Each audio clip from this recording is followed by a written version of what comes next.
story is about an orphanage that raises its children exceptionally well. The girl you see crying is upset because her brother is about to leave with a new father who just arrived here. You might be wondering why this man doesn't fit the typical image of a parent you might have imagined. Well, it is because these kids receive special education, so it only makes sense if only special parents can take them under their wing. You might also be curious about what kind of special education these seemingly ordinary kids are getting. Well, you'll get your answer soon enough.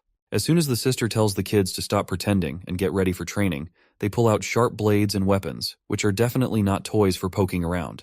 The sister even tells the little girl not to let her snot dangle out of her nose while pretending to cry, because it looks gross, and she doesn't want the new parents to get a bad impression of the kids they've raised so dearly.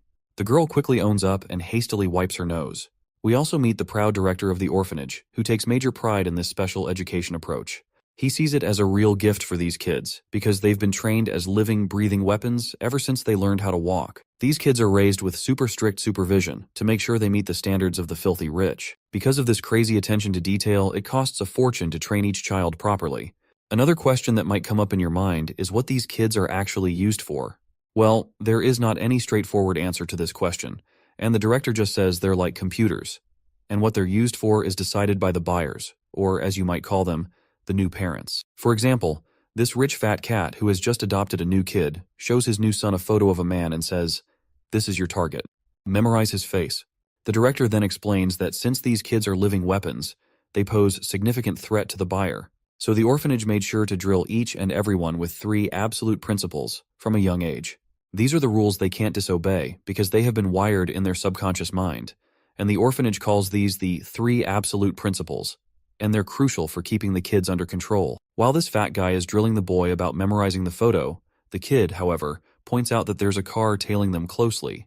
The old man is a bit startled to hear something he never asked. He stammers, explaining it's typical, demanding to know what the heck he's talking about, and tells him to just focus on memorizing the damn picture. The kid quickly snaps back to attention and swears to follow the orders. And there you go. That's what the first principle is all about. Absolute compliance to the parents' orders. That car tailing them smashes into them, and their car flips over from the impact. The kid scrambles out and sees his father badly hurt and barely clinging to life. And that is when we learn about the second principle these kids are drilled with. Never use your powers without your parents' permission. As the kid mourns his father, the attackers get out of their cars with their guns in hand. As they cautiously approach the flipped car, they spot the kid crying and begging for help, shouting that his dad isn't breathing. The attackers are taken aback to see this, because they had no idea that there was a kid in the car. They decide to toss the kid aside to finish up the work, but before they can, the boy whips out a knife and stabs one of them right in the throat, making him bleed like crazy, and then quickly snatches the gun from the fallen enemy. Before the other hitman even realizes what's happening, he sees the kid aiming the gun at him and gets a solid bullet right in the head, ending him with a single shot. And that's what the third rule is all about. Forget the first 2 principles and do whatever it takes to keep your parents safe. The director, on the other hand, couldn't be prouder of his children. He is practically bursting with joy and pride for raising such perfect, exceptional kids. He quickly shows the register book containing information about each and every kid and asks his buyer which one he would prefer. But the buyer flatly refuses any of them. So, the old man puts the register book back on the drawer and reluctantly pulls out a file for a kid who's already been deemed a defective product. He's disappointed that the buyer is only interested in this particular one. Apparently, this misfit kid was a real gem. Even the director is a huge fan of his. He had the best skills out of all the weapons they'd whipped up, and the old man was practically swooning over him. But of course, the kid disappeared, and the director's left wondering if he's even still breathing. They've been on a wild goose chase to find him, but since he's parentless, he can't use his powers without someone's permission. So they're pretty much in the dark because of 0 leads, and he's probably living incognito as just another regular high school kid. Well, it seems like this supposed ultimate weapon is getting pushed around by a bunch of school bullies. After taking a punch from a guy in a white hoodie, he's down for the count, writhing in agony from that one brutal hit. Guess being a top-tier weapon doesn't always mean you can handle a schoolyard smackdown. This guy Yusef with deadpan eyes hovers over our boy, asking him how many points he'd give that punch. The poor guy fumbles out, that's a solid 180,000 points right there. The other bullies in the group high-five Yusef for racking up such a high fist score. Yusef then decides he wants to play further, planning to test his kick to see how many points he can score this time. But before he can walk to our boy Hyunho once again, a blonde dude pushes this blackhead away and rushes up to Hyunho, eager to know how many points his punch can earn. Yusef doesn't appreciate getting pushed by some lowly weirdo, and even Hyunho can tell Yusef is pissed about the blonde's shove. So Yusef silently strolls over to the riled-up blondie, Cyan. When he gets there, he gives Cyan a good old slap across the face, casually saying, "Just paying you back, buddy." No hard feelings. As much as Cyan hates the humiliation of that slap, he swallows his pride and gives a thumbs up to his friend for a solid 180,000-point slap. The guy with the deadpan eyes just smiles and casually walks away, telling Cyan he can buy him a pack of cigarettes instead of flattery. Before Yusef goes, Sion challenges him, promising to fight him next time. Meanwhile, the protagonist is totally fed up with all this nonsense from these ragtag idiots because he knows he could take them all down in one fell swoop. Still, he plays the role of the dumb weakling, and Sion starts choking him, demanding to know if Yusef's punch is actually better than his. Cyan keeps on bullying our boy, treating him like his personal punching bag to vent his frustration, and tells Hyunho to tag along with him for a little while. With no way out, the boy reluctantly follows the rowdy thug and ends up footing the bill for their meal, because, well, Cyan claims he's broke, saying he's all out of cash after running errands for Yusef. Blondie then wonders aloud who would win if he fought Yusef head-on. In response, Hyunho states that he can't say anything for sure. Out of nowhere, Cyan notices the snack shop has the same name as Hyunho, and our guy sheepishly admits it's run by his mom. Right on cue, his mother also shows up and says if Cyan is her son's friend, he can eat as much as he wants. Cyan is genuinely surprised to learn that this is actually Hyunho's mother's shop, and our boy feels pretty disappointed because he had been trying to keep this a secret all along. And he's not sure why his truth had to come out at the hands of this jerk, who's shamelessly running his tongue over his lips, probably looking forward to freeload some more food. Seeing the shifty look on his filthy friend's face, Hyunho grabs his pen, ready to poke a hole in Cyan's eyes if he tries anything sneaky. Just as he's about to make his move, the blondie surprises him by apologizing for not introducing himself properly earlier. He introduces himself as Cyan Park, Hyunho's buddy, and comments that he finally gets why the shop had a weird name. Hyunho's mom chuckles at the joke and mentions that Hyunho told her to keep it under wraps. Cyan then jabs at his friend, saying he's awful at hiding things and that he's also bummed his friend kept such a stunning mom a secret. Hyunho, now totally over this guy's act, knows Cyan's just a piece of work. To avoid any more nonsense, he tells his mom they need to bounce because other friends are waiting for them. The woman packs up some food in a plastic bag and hands it to Cyan, telling him to share it with others. He explicitly and happily states that all Hyunho's friends are like her own children, so Cyan should not shy away from anything. While Hyunho tries to convince her that it's really not necessary, the blondie's eyes light up at the sight of free food. He grabs it without a second thought, completely ignoring Hyunho's internal groans. He is feeling pretty pathetic, internally begging his mom to rethink this, because he knows these guys are just a bunch of bullies, not real friends. Hyunho then pleads with Cyan not to share the food with Yusef or anyone else. Cyan agrees with a smirk and says his goodbyes. Hyunho's mom, ever the gracious host, tells Cyan to bring more friends next time, to which Cyan enthusiastically agrees, saying he'll definitely come back with a crew. Well, that's exactly what Hyunho was trying to avoid, and here we are. Once Cyan's out of sight, the boy turns to his mom and lets loose, and while fighting to keep his tears in check, he furiously demands to know why she didn't just pretend they weren't related. Seeing her son so upset, his mom is totally confused and hurt. She tells him she was just happy to meet his friend, and apologizes if she caused any trouble. Hyunho, meanwhile, is left questioning the rationality behind his words. He has no idea why he's yelling at his mom, especially when she's apologizing. He's feeling like garbage for acting out. His mom tries to explain that she just wanted him to make more friends, which is why she acted the way she did. Hyunho's hand shakes with frustration and confusion, and he's barely holding himself together.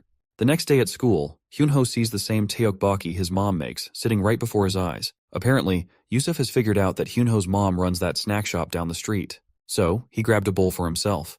Yusef takes a dirty rag, dips it into his bowl of tteokbokki, starts rubbing it in Hyunho's face, and complains that he found this rag in his food and demands a refund because he can't eat filth. To make matters worse, he tosses another jab, sarcastically asking if he should go directly to Hyunho's mom for the refund.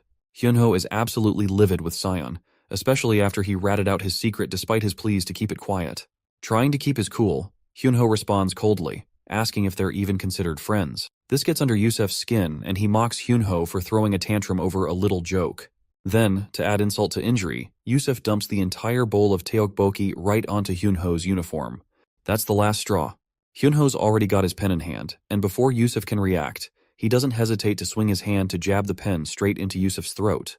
His hand stops just short of the mark, trembling as he fights to keep himself in check. Yusef, not exactly thrilled about being threatened, gets more cocky and pissed off, demanding to know what the hell Hyunho thinks he's doing.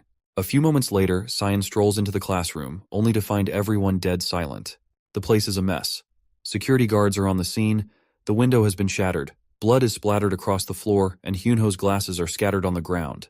Looks like things have taken a serious turn, either an accident or, dare I say, an attempt of murder, attempted by Yusef. You see, just a moment ago, Hyunho was mercilessly beaten by this jerk, for about 15 minutes straight. He begged for mercy, draped in his own blood, and lost consciousness several times while writhing in pain. Despite his pleas, Yusef didn't stop and continued the relentless beating. When Hyunho was completely worn out and shattered from the brutal assault, he looked outside through the nearby window and finally ended it by jumping out of it. Now, we find ourselves in an abandoned building where we encounter this disgusting creature again. With no shred of empathy, he casually puffs on his cigarette and tells his friends to confess that they were the ones who accidentally pushed Hyunho out of the window while playing around. His friends are pretty reluctant to take the blame. In fact, they refuse right away to Yusef because they don't want to get into trouble. That's when Yusef brings up a useful Korean law known as the juvenile offender law. He explains that he's no longer eligible for this because he's past the age limit, so he's asking his friends to help him out by confessing that they were the ones who pushed Hyunho out of the window. He insists that this is the only way he can avoid a trip to jail. Still, the other boys are hesitant and remind him that even if they take the blame, they'll be hit with a civil lawsuit. Yusef just shrugs it off, saying he's got that covered too. He then points out that the civil lawsuit hasn't been filed yet, and if they eliminate Hyunho's only surviving family member, his mother, there will be no one left to file the lawsuit. Yusef also brings a suitcase full of hard cash, offering 10 million won per person in exchange for their help. Once everything's figured out, they decide to pay a visit that night to the grieving mother, who's still trying to cope with the loss of her son. She's sitting in her son's room, surrounded by his things, lost in her grief. As midnight strikes, the thugs quickly put on their masks and head straight for the 5th floor. But when they try to use the elevator, they find it's out of order. So they opt for the traditional staircase. As they make their way up, they discover that the elevator is jammed because someone has intentionally wedged it with a fire extinguisher, preventing it from coming back down. Before Yusef can even figure out who might have done this, they hear a familiar voice. Apparently, Sion is sitting on the staircase, already waiting for them to arrive. Yusef quickly asks what the hell he's doing there, while the other lackey is just thrilled to see him and tells him to join them. Sion gets up from his seat, ready to dive into action, but not before asking 2 important questions. First, he wants to know how they found out about Hyunho's Taeokboki place, which was a hidden gem only he knew about. Yusef casually pulls down his mask and explains that when Sion didn't bring the cigarettes he was supposed to, Yusef followed him and saw him hanging out with the neighborhood kids. That's when he spotted Hyunho arguing with his mother. Sion realizes that it was actually because of him that these thugs found out about the place. He then moves on to his second question and tells Yusef to think carefully before answering. He wants to know why they're really here. That's when Yusef flexes his big iron pipe and tells Sion they're just here to handle things with Hyunho's mother, to keep her from filing a lawsuit and let her sleep peacefully. He's actually glad Sion's here too, because he's been getting on his nerves lately. Yusef reminds him about the push from earlier and figures out that Sion was just pretending to bully Hyunho, and in reality, he was trying to protect him the whole time. Yusef admits he was too dense to see it sooner and was itching to take care of Sion as well. With that, Sion is done with the interrogation. He picks up the fire extinguisher and Yusef doesn't hesitate to swing his giant rod. Sion quickly pulls the pin from the extinguisher, aims it at Yusef, and starts blasting him with all the bubbly gas. As their vision blurs, one of the lackeys catches a glimpse of an extinguisher heading straight for his face. Before he knows it, the red tank smacks him right on the noggin, and the impact also sends Yusef sprawling to the ground too. Sion quickly shoves his buddy off, grabs the rod again while Sion handles the other 2 lackeys. When he sees Yusef making a move, he blocks the iron rod with the extinguisher like a pro. In a flash, he ducks down and slams the extinguisher onto Yusef's feet, smashing his toes into oblivion. Sion then boots him over the stairs, sending him tumbling backward. He then starts trolling down the stairs, while casually informing Yusef that his cuneiform bone above the metatarsal is broken, and he's pretty sure this arrogant bastard won't be walking anytime soon with those messed up legs. The filthy man groans in pain, lying defenseless on the ground, and shakily asks why Sion is doing this to him. That's when Sion drops the bombshell. He explains that there are 3 principles that were drilled into his mind as a kid. First, a parent's word is absolute. Second, don't use violence without permission. As he says this, he lands a devastating punch right on the guy's head.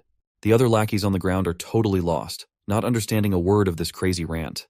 It's pretty wild that we were led to think Hyunho, the whiny kid with glasses, was the main character. Turns out, Sion is actually the missing kid from the orphanage. After losing several teeth and with a broken nose, Yusef begs for forgiveness and pleads for Sion to stop. But our boy keeps going. explaining that the third principle is, if there's a threat to the parent's safety, the kid can ignore the first two rules and handle the situation however necessary to keep the parent safe. Sayan remembers Hyunho's mother saying that all of Hyunho's friends are like her own children. So, basically, she's his mother now. And if anyone threatens his mother, he's got the green light to beat them to a pulp. With a resounding bang, Sayan smashes that filthy bastard's skull, and the sound echoes through the building. The scene cuts back to the creepy orphanage, where a sister is visiting the director. She tells him there's a call from Korea. When the man asks who it is, she says it's the Baeko personnel. The old man's mind perks up as he recognizes the caller and quickly grabs the phone. The caller quickly reports that they've found the kid they've been hunting for, the legendary figure from the Dead Mansion project, codenamed Sean. Apparently, he's in Korea right now. And there you have it, the official introduction of our boy. The orphanage, which is known as Dead Mansion, is a highly funded multinational organization that produces weapons for the rich. In the eyes of the orphanage, he was the perfect child, and his code name is Sean Park Sion. They had us fooled in the first half, not gonna lie. I really thought the black-haired guy was the real MC. Here's the scoop on our boy's backstory. Sean was one of the children created by the Dead Mansion project. He was the pinnacle of their product they had produced so far. He was top-notch in infiltration, weapon skills, and VIP assassination. He was meant to be supplied to a top client of the orphanage, a notorious Yakuza organization in Japan. But there was a mix-up, and instead of Japan, he ended up in Korea. The director explains that it's been 5 years since that mishap, and he had almost thought Sean was dead, so they gave up on him. But now, this guy, who looks more like a filthy rich mafia boss than a father, is thrilled they've found him. He quickly tells the sister to bring Sean back as soon as possible, by any means necessary, because he can't wait any longer. The woman, whom we've been calling Sister, lets down her black veil, revealing her dead eyes. She quickly adheres to the order, saying she will proceed with the retrieval operation immediately, and this lady in question goes by the name Rachel. As soon as she drops her act as Sister, my God, this woman looks absolutely creepy. Dressed in a tight black shiny suit, she's not holding back a single bit in flexing her big guns. She makes it clear that she will drag Sion back even if she has to take him out by force. This woman is the Dead Mansion instructor, and her specialty is still unknown. However, the director quickly tells her to simmer down because he needs Sion unharmed, and she doesn't need those guns either. The lady quickly gets embarrassed and starts picking up her robe to put it back on, muttering about how she was just getting into character. In the next scene, we see Kwon Byung-woo, Yusef's father, bowing his head to apologize to Hyunho's mother. He promises to cover all medical expenses, mental damages, and any other compensation she might need. But the woman flat out states that nothing will change with just an apology because this isn't something that can be resolved with words alone. The students nearby are startled to see this filthy rich man bowing his head like this. And Kwon Byung-woo finally lifts his head, turns around with a blank face, saying he will be taking his leave. The woman is utterly baffled by his strange behavior. In response, Kwon Byung-woo covers his face with a handkerchief and reveals that he was here to make amends. But since they can't resolve anything through discussion, he will leave because efficiency is key in all matters. He then walks forward towards his luxurious Maybach, telling the woman that he also knows other ways to sort out this mess because he's quite the expert in these matters. With those parting words, his car zooms off. He then complains to his manager about how disgustingly stingy and smelly that place was, insisting they tear it all down and build a mixed-use complex instead. The rich man then asks about Sion, or we can also call him Sean, and asks his manager if they have taken care of that kid. The manager lets him know their people are already en route and the secretary will ring them once the job's done. Kwon Byung-woo just nods and heads to Sanlim University Seongsim Hospital. Inside, we find Yusef all banged up, wrapped in bandages like a mummy. He tells his dad the kid who messed him up was no average Joe. He kept rambling about some 3 engraved principles or something. His dad raises an eyebrow, asking if this is the new trend among kids. Yusef just shakes his head, saying he hasn't a clue. Before Yusef can spill more, his dad cuts him off and gives a cold stare to the women and humbly requests the nurse to give them some alone time. Once the lady is out of the way, he slaps his son hard right over his face, just like any typical father. After slapping Yusef's face, Byung-woo lets him have it. What's really grinding his gears isn't just that his son picked a fight, bullied some kids, and caused them to jump out of a window. Nah, what's really bothering him is that Yusef didn't clean up the mess afterward, leaving a trail of evidence behind. He drills into Yusef that the basics of the job are to avoid doing things twice, meaning don't screw up and leave evidence for others to find. Byung-woo tells him to watch his father closely and learn from this chance to fix things. Meanwhile, Sean is taking a beating from a group of goons sent by Byung-woo. The leader, decked out in gloves, watches as his lackeys drag the injured boy from the ground. With a scowl, he delivers a series of stinging slaps to Sean's face, not stopping until the boy collapses from sheer exhaustion. The glasses-wearing thug, looking down at Sean with a sneer, says, "You might have taken down a few kids, but you're nothing against adults." They grab one of Sean's arms, and the burly lackey yanks it straight, holding it firm. The leader then places his foot on Sean's arm and applies all his weight, leaving the poor kid writhing in agony. Before they leave, they make sure Sean knows this is payback for the humiliation and beating he dealt to their young master Yusef. They're leaving him alive just so he can stew over his mistakes. As dusk settles in, Sean sits there, snapping his shoulder back with a sneer. He chuckles at how the goons couldn't even tell the difference between a dislocated and a broken arm, despite their big talk about being adults. The beating he received? Well, it was nothing compared to the thrashings Aunt Rachel used to dish out.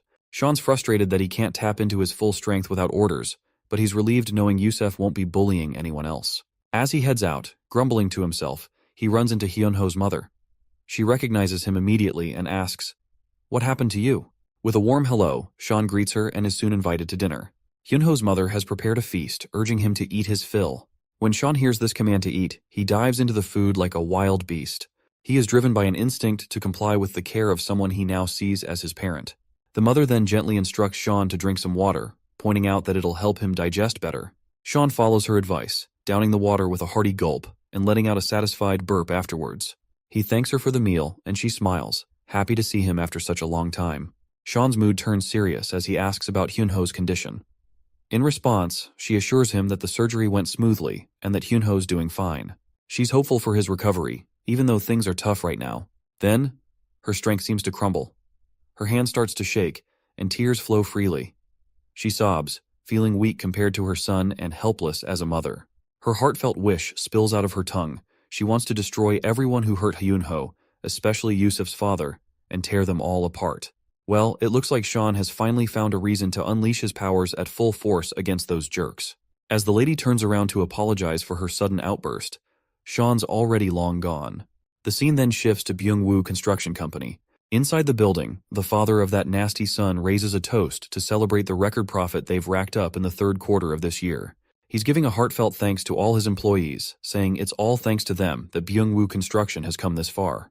Among the crowd of employees, we spot one of the same hefty guys who had beaten up Sean earlier, and near to him stands a waiter who suspiciously looks like Sean.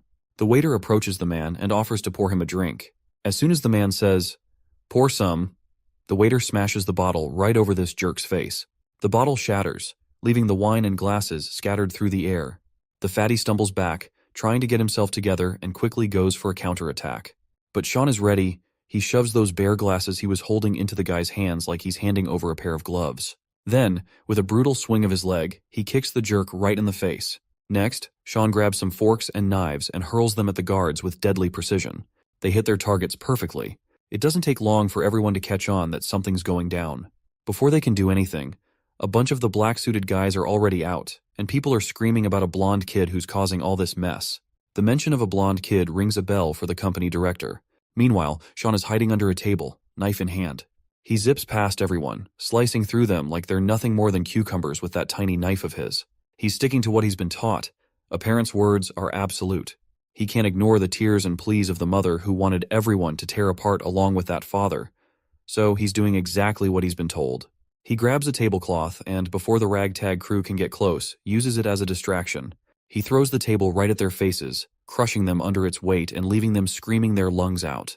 Just then, a knife flies in from behind, but he ducks quickly, and the knife hits one of the black-suited guys in front instead. The one who just threw the dagger seems like the same guy with the black gloves, and he's pretty impressed with Sean's reflexes. He's also surprised to see that the arm he broke is still working. Before he can finish playing around with those gloves, Sean grabs the guy's hand and slaps him hard across the face. He expertly locks the guy's arm and snaps the bone inside, coolly telling him, "That's how you break an arm." As the cocky guy sprawls on the ground, a bullet zips past Sean's face, grazing him closely. The shooter is Byung-woo, standing on the first floor, looking disappointed for missing his shot. Sean quickly raises his hand and calls out that it's tough to hit from that distance unless you're a real pro. Byung-woo curiously asks who this kid is. He remembers that Korean kids these days are into something called crew, so he asks if Sean is part of that too. To which Sean responds that he doesn't know what the heck that crew thing means. But if Byung is asking which crew he belongs to, then he proudly states that he is with the Hyunho snack shop. The mention of Hyunho snacks rings a bell for the zombie-like dude, and promptly asks if Shawn is talking about that smelly alleyway junk food place. With a sneer, the man shoves the gun barrel right between Shawn's eyes and asks if the woman tipped him off to kill him. Shawn smirks and says he's absolutely wrong, because all she did was tell him to tear and crush everyone. While the zombie is trying to figure out what the heck Shawn is saying, my guy moves with lightning speed, knocks the gun away, and gives the guy a solid slap. That one slap was enough to scramble Byung-woo's brain, and with Shawn's final punch, the dude hits the ground, and his face is a bloody mess, nose and mouth bleeding from the impact. Shawn makes it clear he's not here to assist anyone, he's just following his parents' absolute commands. With that, he turns to walk away while the guy on the ground keeps ranting about how he should have taken Shawn out when he had the chance, and regrets not sticking to his own motto of leaving no work unfinished. Shawn grabs the gun, aims it up at the chandelier, and tells the guy to stop blabbering about pointless stuff. He fires, and the chandelier starts to fall, crashing down and crushing the man just as the mother wished for. Shawn walks away, shaking his head and muttering how both the father and son are really just the same. We're back in the hospital, where the nurse asks Yusef if he's feeling any better. The arrogant guy just scoffs and asks why he'd be here if he was doing well. The nurse comments that she's heard school violence can be pretty intense these days, but she's never seen anyone as badly hurt as him before. She wonders if the kid who hit him must have been a real expert, though even for high schoolers, this is pretty extreme. As she squats down to pick up her things, we get a glimpse of her giant ass. Man, we already know that the Russians are thick as hell, but this is something next level. She then grabs the injection and asks Yusef what he was discussing with his father earlier about some 3 principles. Noticing the weird color of the injection, Yusef questions what the heck she's injecting him with. Rachel then pulls out her mask and reassures him not to worry, saying that as long as she only uses half, he won't die. It looks like she's finally here to take our guy, and she starts pressing against his chest, grilling him about those 3 absolute principles he mentioned. The guy gets genuinely scared by her death glare and tells her to just get the hell out. That's when Rachel pulls off her fake hair and stops playing games. She straightforwardly demands he reveal the name of the kid who messed him up like that. We also find out her specialties, which are disguise, infiltration, interrogation, and of course, torture. Shortly after, Rachel calls the director when she arrives at Byung-woo's company. She tells him that the boy apparently used his powers. The director is shocked by this news, and Rachel further explains that she rushed to the spot where Shawn was last reported. But by the time she got there, he was already gone. The place was a mess, with people badly injured, something only Shawn's powers could have caused. The director is confused, saying he has no idea what's going on, because in the history of the Dead Mansion, no one has gone against the absolute 3 principles. The old man walks over to a cupboard, and as he opens it, a deluge of books spills out. He remarks that if Shawn is ignoring the absolute 3 principles, it's no ordinary matter anymore. The weapons the Dead Mansion sold off could bypass these principles and target the Dead Mansion itself. He instructs her that her mission has changed, and she must ensure that if Shawn is disregarding the principles, she'll need to take action. To which Rachel quickly agrees, and the director also mentions that if she needs support in Korea, she can contact the Baeko personnel there. Just then, 2 men show up right on cue. They're pretty amazed that a single high schooler managed to take them all down.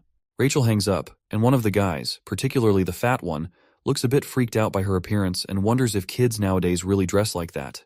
His buddy explains that she's Russian and that some people are pretty open-minded, adding that even his own wife is open-minded. The next day, we're back at school, and it looks like Rachel has taken on the fake role of a teacher at the school where Shawn is studying. She's here to dig deeper into what Shawn's up to, and just thinking about it gets her all worked up. She's excited to see how he's grown up. Back in the day, Shawn was her favorite student. He absorbed everything she taught him like a sponge. So, she's really looking forward to seeing him again.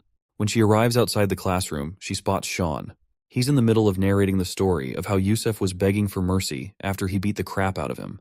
Rachel is completely taken aback by his behavior, and she is having a hard time accepting if this vulgar kid really is Shawn. Suddenly, a chubby kid sitting behind Shawn gets really pissed off and finally wakes up because of Shawn's nonstop rambling.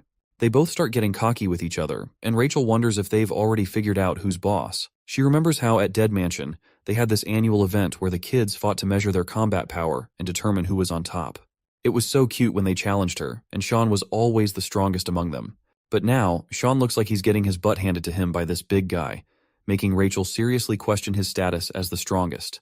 The chubby kid keeps kicking and thrashing Shawn like he's just a sack of potatoes, and Shawn just takes the beating head on. Rachel's face quickly shifts to a blank poker face, watching this once mighty kid get pummeled like a fool.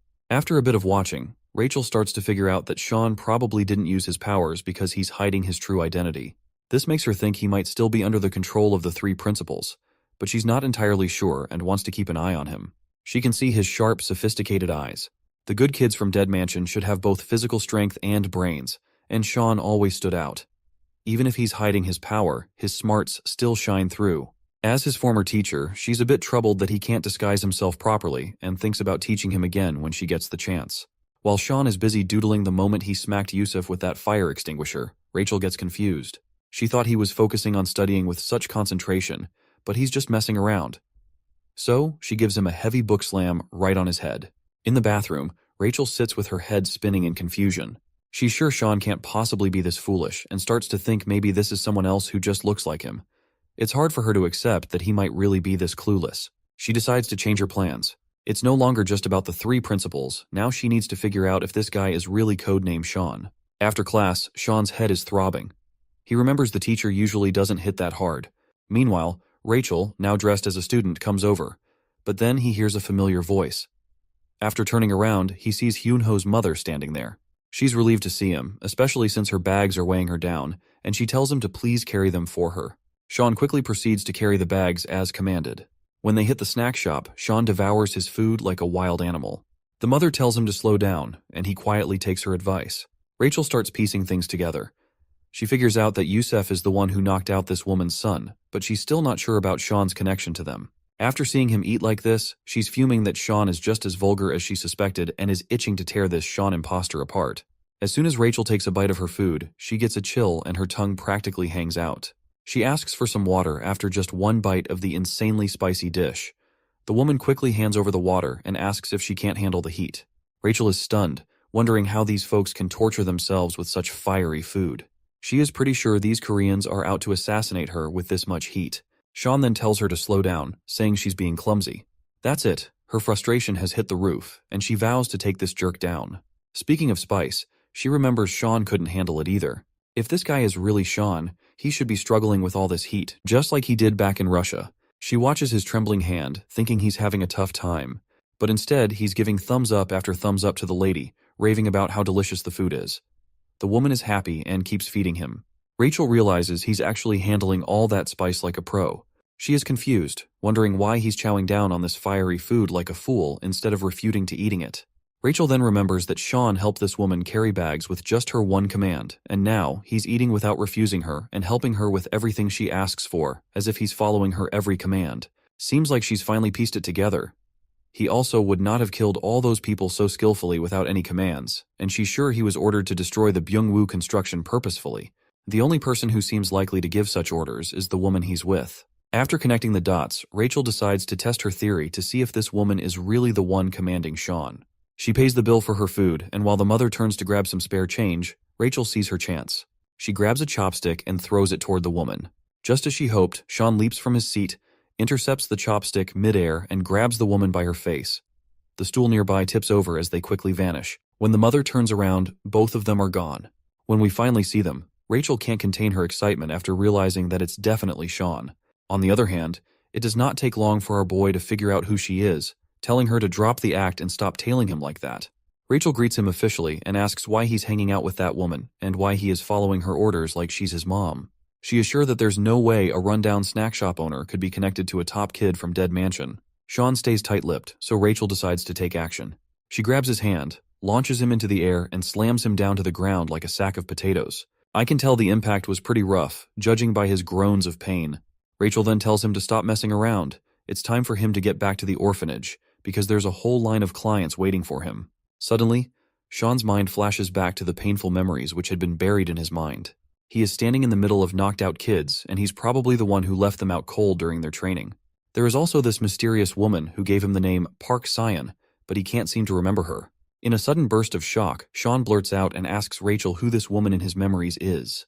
Rachel is confused by his random question, but before she can respond, Shaun smashes his head into her nose, pushes her away, and gets back on his feet. As she pushes the blood out of her nose, her fury flares up. She demands to know if he really doesn't want to come back without a fight. But before she can make a move, Shaun has already run away. He's sprinting across the rooftops, blown away that they sent Rachel after him.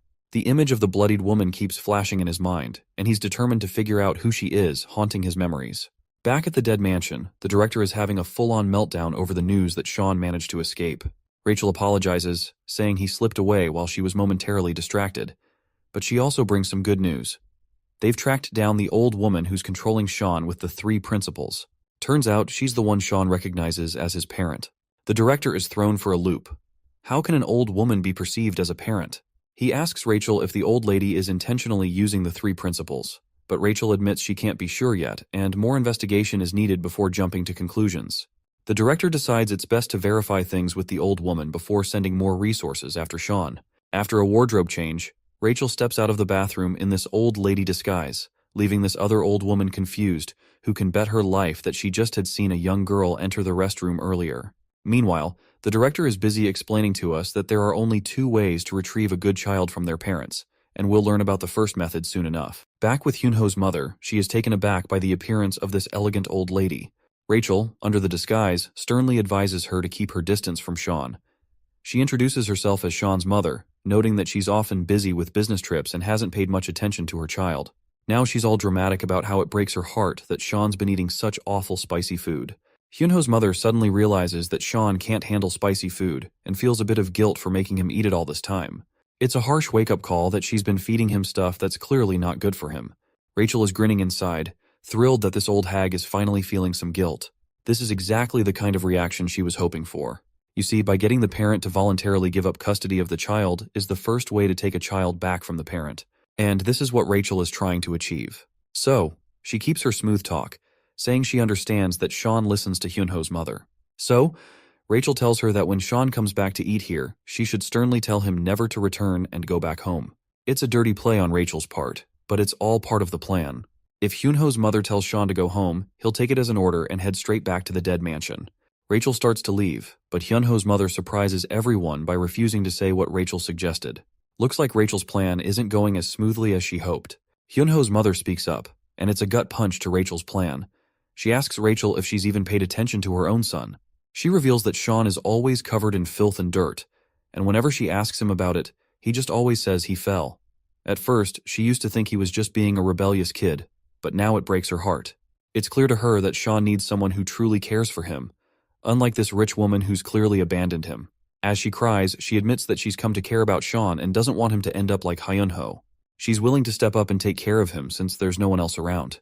Rachel clearly gets ticked off to hear this, and tries to tear into the old woman, but Hyunho's mom just bows her head and apologizes, saying she didn't mean to come off as rude. She's determined to keep an eye on Sean, no matter what. Seems like Rachel's first plan to snag Sean's ownership didn't go as smoothly as she'd hoped, and she's fuming. As night falls, she calls up the director and spills the beans about the failed attempt. The director seems disappointed to hear this, and he is clearly running out of patience. So, he gave her the green light to proceed with the second method. Rachel, now fully on board with this plan, eagerly agrees and looks forward to putting it into action.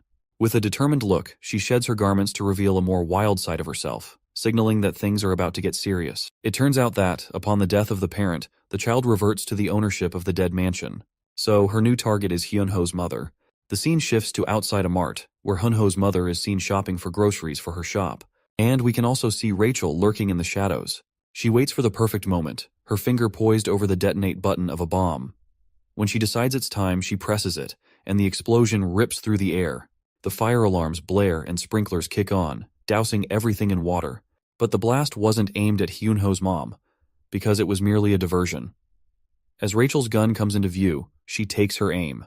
Just as she pulls the trigger, Sean swoops in, wielding a pan like a makeshift shield, and the bullet ricochets off his impromptu defense. Sean's face is etched with annoyance, while Rachel appears to be having the time of her life. Sean is amazed to see that the bullet-blocking move he picked up from a game actually worked in real life.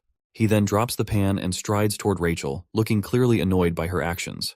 Like, he already knew that she would do something like this, but he reminds her that involving guns and bombs into the mix is just way too much. Rachel just smirks, her gun still aimed at the mother. Sean reacts quickly and shoves the shelf she was hiding behind. But the girl quickly bolts away before that shelf crashes over her. He then takes her by surprise and quickly disarms her with just one kick at her hand. But this girl is not messing around, and she quickly pulls out a dagger and swings at him, slashing his belly. Blood splatters to the ground, or so it seems. In reality, it was just a tomato ketchup tin our boy was holding that got punctured in the process. Sean tosses the ketchup tin away, making her lose her last weapon. He quickly tries to smash her with his knee, but she ducks and shoves his feet, sending him crashing into the shelves. She then asks him if he seriously thinks he can take her teacher down like this. She says she wanted to bring him back unharmed, but it looks like that's not an option anymore. Meanwhile, the mother is still trying to figure out what's going on. And that's when she spots a little kid stuck in the chaos, crying his eyes out. Amid all the commotion, he's sobbing for his mom. The woman rushes over, asking if he's hurt. The tearful kid just says he wants to go back to his mom. He asks her to help him get out of there, but it turns out this little punk is holding a sharp knife. No surprise if he's one of those specially trained kids here to assist Rachel to assassinate her. Back to the senior-junior showdown. She pulls out another knife and tries to hit him, but he jumps out of the way. She goes for another slash, but he ducks and avoids her. He grabs her hand, and she tells him to stop resisting because they're just trying to free him from everyone's control. Just then, he gets momentarily distracted, and Rachel seizes the moment. She pulls her hand free and swings her dagger at his face, slicing his cheek with deadly accuracy. He stumbles but quickly gets his footing. He grabs 2 cans from a nearby shelf and chucks them at her face, but she just knocks them away and tells him to let the old hag die. If he does, he can head back to the dead mansion whenever he wants. Shaun then grabs a packet of flour and throws it right at her face. She makes the dumb mistake of slashing at the flour packet, sending it floating through the air and blocking her view. While struggling to breathe through the flour, she doesn't notice the scissors coming her way. Thanks to her quick reflexes, she narrowly avoids a serious cut, ending up with just a small mark on her face and her hair slightly trimmed. She quickly steps back, but Shaun takes another swing at her. She drops to the floor, and with a crazy grin she gets back up and comes at him with her blades. Their strengths seem pretty evenly matched. Or maybe he's just better than his teacher now. Before she can figure out her next move, he grabs her hand and shoves her into a grocery cart, leaving her stuck inside like a little kid. Shaun gives her a cold stare and asks if she has learned her lesson, but the woman just grunts in frustration. Shaun tells her to leave him and his mother alone, then kicks her cart forward, leaving her slamming into the other carts lined up, and he quickly locks her cart with the rest. With a smirk, he tells her to enjoy herself and walks off, leaving her stuck and grumbling. Back to the little maniac kid, he sees his chance and swings his dagger at her chest while she's looking away. But Shaun swoops in just in time, leaving the little kid stunned right there. The mother's confused, wondering why he's here when he should be at school and why his clothes are all messed up. Meanwhile, the kid on the ground recognizes Shaun as the legend of the dead mansion, and figures that if Shaun's here, Rachel must have already been beaten by him. The woman explains that this little guy has lost his mother. Shaun asks the kid for his parents' phone number, but the kid acts clueless and starts fake crying as he runs toward Hyunho's mother. Shaun quickly grabs him, lifts him up, and tells him to stop whining. He then gets close to the kid's ear and asks him if he hasn't learned that sticking out too much just makes people dislike you. He further playfully threatens the kid with some cryptic talk and gives him a little slap, making the dagger the kid was holding drop. Shaun quickly steps on the dagger to hide it, and that one slap was enough to knock the kid out cold. After that little showdown, we're back at the dead mansion. The director wakes up in the middle of the night because of an unexpected phone call. Grumbling, he throws on his gown and heads to the phone, hoping for some good news to make this early wake-up worth it. When he hears the caller's voice, a smile spreads across his face as he recognizes it's Shaun on the line. He asks the old man if he really thought he could catch him with just Rachel and that little kid, Eugene. The old man's face quickly goes pale as he asks if Rachel is dead. Shaun doesn't give him a direct answer, just says that no matter how many people he sends, the result will be the same. He can send as many as he wants, but it won't change a thing. The old man gets really worked up when he hears Shaun is taking on the entire dead mansion instead of running away. Shaun makes it clear that if there's a threat to the parents' safety, he'll handle it based on the third principle. He's more than ready to stick to the rules because he sees the dead mansion as a real threat and will react accordingly. The old man, now on the ground and naked, breaks into a wide grin and starts laughing maniacally. He's overjoyed to see that the kid he raised is surpassing his expectations and thinks of Shaun as a divine gift, perfectly following the 3 principles. He wishes Shaun good luck and tells him to send the little kid back, promising not to attack the lady if Shaun does that. Shaun then tells the old man to call Rachel back, and the director just gets even more excited. Can't wait to meet Shaun face to face. Shaun tells Eugene to wake the hell up. As soon as this little brat opens his eyes, he goes on high alert. Shaun informs him that he's already taken away all the weapons he was hiding, so he should save his breath instead of looking for them. He further tells the kid to eat the food since he hasn't had anything to eat. Eugene hesitates at first, but soon devours all the food in no time. Once they start heading out, Shaun asks if he liked the food. But this moody brat replies, "Not really." Shaun cheekily points out that if he didn't like it, he wouldn't have chowed down like a wild dog. While they're bantering, Rachel finally shows up and looks relieved to see that the kid is alive. Rachel quickly calls the kid over and he meekly walks toward her. Shaun tells Rachel to take the food and make sure to fill her belly too. But this woman gives him a cold look, saying he shouldn't act so cool and chill because she hasn't given up on him yet. She walks off, saying they'll meet again soon. Rachel then starts scolding the little kid, asking why an annoying brat like him couldn't take down the old woman. Eugene apologizes for failing, and Rachel, annoyed, dismisses him. She tells him that useless brats like him should have been dealt with a long time ago. Her words make the kid shiver, and he apologizes again. Just then, Sean calls out to the kid from behind, asking if the tteokbokki he ate was tasty, and he is asking this for one last time, so he better question wisely.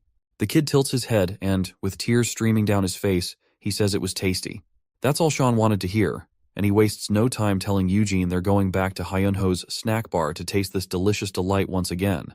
Before we dive further into the story, here's a quick rundown of Eugene's past. As you might already know, the ownership of the children from the dead mansion belongs to the buyers, or parents. If these parents die, ownership reverts back to the dead mansion. Eugene had been adopted multiple times, but each time his parents died. This cycle continued, and after yet another return due to the death of his latest owner, the director was disappointed and muttered about how many times it had happened. The boy quickly responded that it was the 4th time, but the old man snapped that he didn't ask for an answer. The director then stated they would continue to profit by sending Eugene to new families, but failing to keep his parents alive 4 times was the worst disgrace in the history of the dead mansion.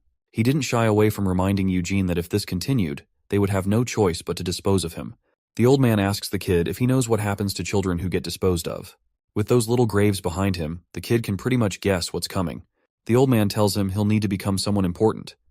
He's got one last shot. Go to Korea and help Rachel get Sean. If he screws this up too, he's definitely done for. In the present moment, Rachel coldly reminds him that, right now, he's already considered disposed of. Freaked out and desperate to prove himself, the kid begs for another chance. Rachel just gives him an icy stare. While the kid is freaking out because of what's coming, Sean steps in to save the kid. He asks if he wants to enjoy some delicious food again. The crummy woman jumps at the chance and tells the little kid that he's been given one last shot and he has to kill that old woman. Hearing this, the kid is on the verge of tears. Realizing he's been granted a final chance to prove himself, he starts crying and quickly says the food was delicious. So, while we thought this crummy little brat was just thrilled because Sean wanted to free him, it turns out he's actually just grateful for another shot at redemption. On the other hand, Sean cracks his wrists, ready to take the kid back to the snack shop. Rachel can tell that he still sees her as a threat to the parent, so she's sure he's prepared to fight if necessary. Even though she would happily hand Eugene over, Rachel gets dramatic, asking why Sean is taking him after promising to let them go if they spared the old woman. Sean simply shrugs and says the kid wants to stay himself, and since he finds the food delicious, he has no choice but to take him with him. She finally resigns, and decides to let Eugene go with Sean. Before the little kid heads over to Sean, Rachel cryptically reminds him that this is his last chance and he better make it worthwhile. With that, the kid quickly walks over to Sean. Rachel then points out that since he's keeping the child and breaking his promise to let them leave, she declares that she'll also break her promise, and will always look for a chance to attack the old lady. Sean simply grabs the brat's hand and tells Rachel to do as she wishes. He adds that he won't hesitate to break her into pieces over and over again if she tries. Later, we're back at Hyunho's house. Sean pretends to yell at the little boy in front of Hyunho's mother. The woman quickly tells him to calm down and reminds him that he's the one who decided to look after the kid for the day. The boy admits it, but adds he doesn't want any more freeloaders crashing at her place for free food. The woman says she's perfectly fine with that. She also finds it interesting that this kid's mother is friends with Sean's mother. It turns out the truth isn't far off, as Sean's mother and this little brat are actually the same Rachel in disguise. The lady offers for them to stay, but Sean says it's not necessary. However, the little brat quickly thanks the woman, saying he'll be under her care from now on. Well, he can't let this opportunity slip because he wants to take her out at all costs. He then introduces himself as Eugene. Meanwhile, Sean is feeling a bit overwhelmed, as this is his first time at Hyunho's house. Sean asks if the room over there belongs to Hyunho, and she says it does. He asks if he can go inside, and the mother gives him the go-ahead. Sean walks into the room and finds it pretty ordinary, like something out of a drama or movie.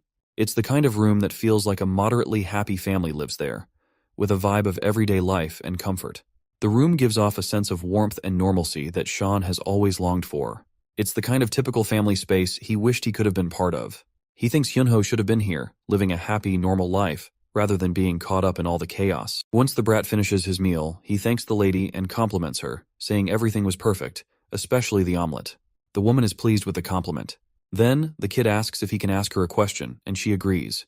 He asks if, besides her son, there's any other family member living here, like a father. The woman is a bit caught off guard by the question and isn't sure how to respond. She tries to keep it light and says that unfortunately, her husband was needed so much in heaven that she had to let him go. The kid asks if he became a family member in heaven, to which the lady says that's pretty much it. Then, the kid points out that her son hasn't gone to heaven and hasn't returned home either. The woman is puzzled by this strange response. The kid continues, saying that a weak, useless child can't become family anywhere. The woman looks even more confused. The boy explains that a family is about fulfilling others' needs and proving one's worth to its members. Otherwise, they're just obstacles consuming resources, like her son who's in the hospital and unable to do anything. The lady is really pissed off and jumps up, saying that's completely wrong because that's not what a family is. The kid curiously asks what a family is then. But before she can answer, Sean playfully grabs the kid from behind and starts dragging him, asking if they can sleep in the living room. The woman agrees and mentions that Hyunho's room is empty, but Sean states that he can sleep in the living room over the sofas and the kid will just sleep on the floor. The mother's eyes warm up at their playful sight. As midnight strikes, we see Eugene's face is set in a scowl. It's clear that his displeasure stems from the fact that Sean is making him sleep over on the floor. He then notices light coming from Hyunho's room and decides to check it out. As he peeks inside, he sees the old woman sitting in a chair, looking at her son's photo. Eugene finds it odd that this woman calls her useless child a family, and even welcomes strangers like him as a family, whom she has never met before. He reflects on his own life, where a child's worth is measured by what they can produce for the family. He can't understand how being a so-called useless child can be considered family. Eugene quickly grabs the gun, aiming it at the old woman with trembling hands. He's desperate to prove his worth and become a necessary family member, believing that killing her is the only way to do it. But despite his determination, he just stands there, unable to pull the trigger. Sean quietly closes the door in front of him, and sternly asks if this is really what Eugene wants to do. Eugene's hands shake as he looks at Sean and admits he's just following orders. He then quickly turns the gun on our boy, telling him not to interfere.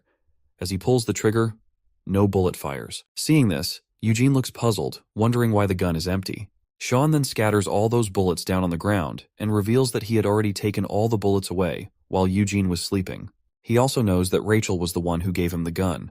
Sean gives this brat death glares and extends his hand to grab the gun, pointing out that it's a 15-round 9mm parabellum that weighs 112.5 grams. He says the kid should have noticed the magazine was empty when he held the gun, and reminds him he's still just an amateur. Annoyed by the remark, the brat grabs his blade and tries to swing it at Sean. But he ends up pinned to the door by Sean, and as he turns the handle, the door swings open, sending them both crashing into the room. The little one quickly gets to his feet. Fortunately, the mother is still asleep at her desk and hasn't noticed the commotion. Sean gestures to the brat to keep quiet. But the little brat sees an opportunity and rushes forward. Sean quickly grabs that tie nearby, traps Eugene's feet with it, and makes him fall. But the kid manages to swing his blade and cut the tie almost immediately. Sean tells the kid to be a good little boy, but the kid's too stubborn. He leaps at Sean, trying to slash him with his tiny daggers. They go at it like two hyper ninjas, and it's clear Sean's holding back. This just makes Eugene even more furious, and he swings his dagger again, insisting Sean face him properly. Sean agrees, and before Eugene knows it, Sean has taken the dagger from his hand. The brat, frustrated, throws his other dagger at the lady, but Sean deflects it easily. He then pushes Eugene's feet against his own, causing him to fall. To keep the noise down, Sean quickly grabs the kid by his shirt before he hits the ground. Sean tells him with a smirk that he hasn't even started, and yet the brat is already down. But the little one just smiles in response, thrilled to be fighting the legendary figure from the dead mansion.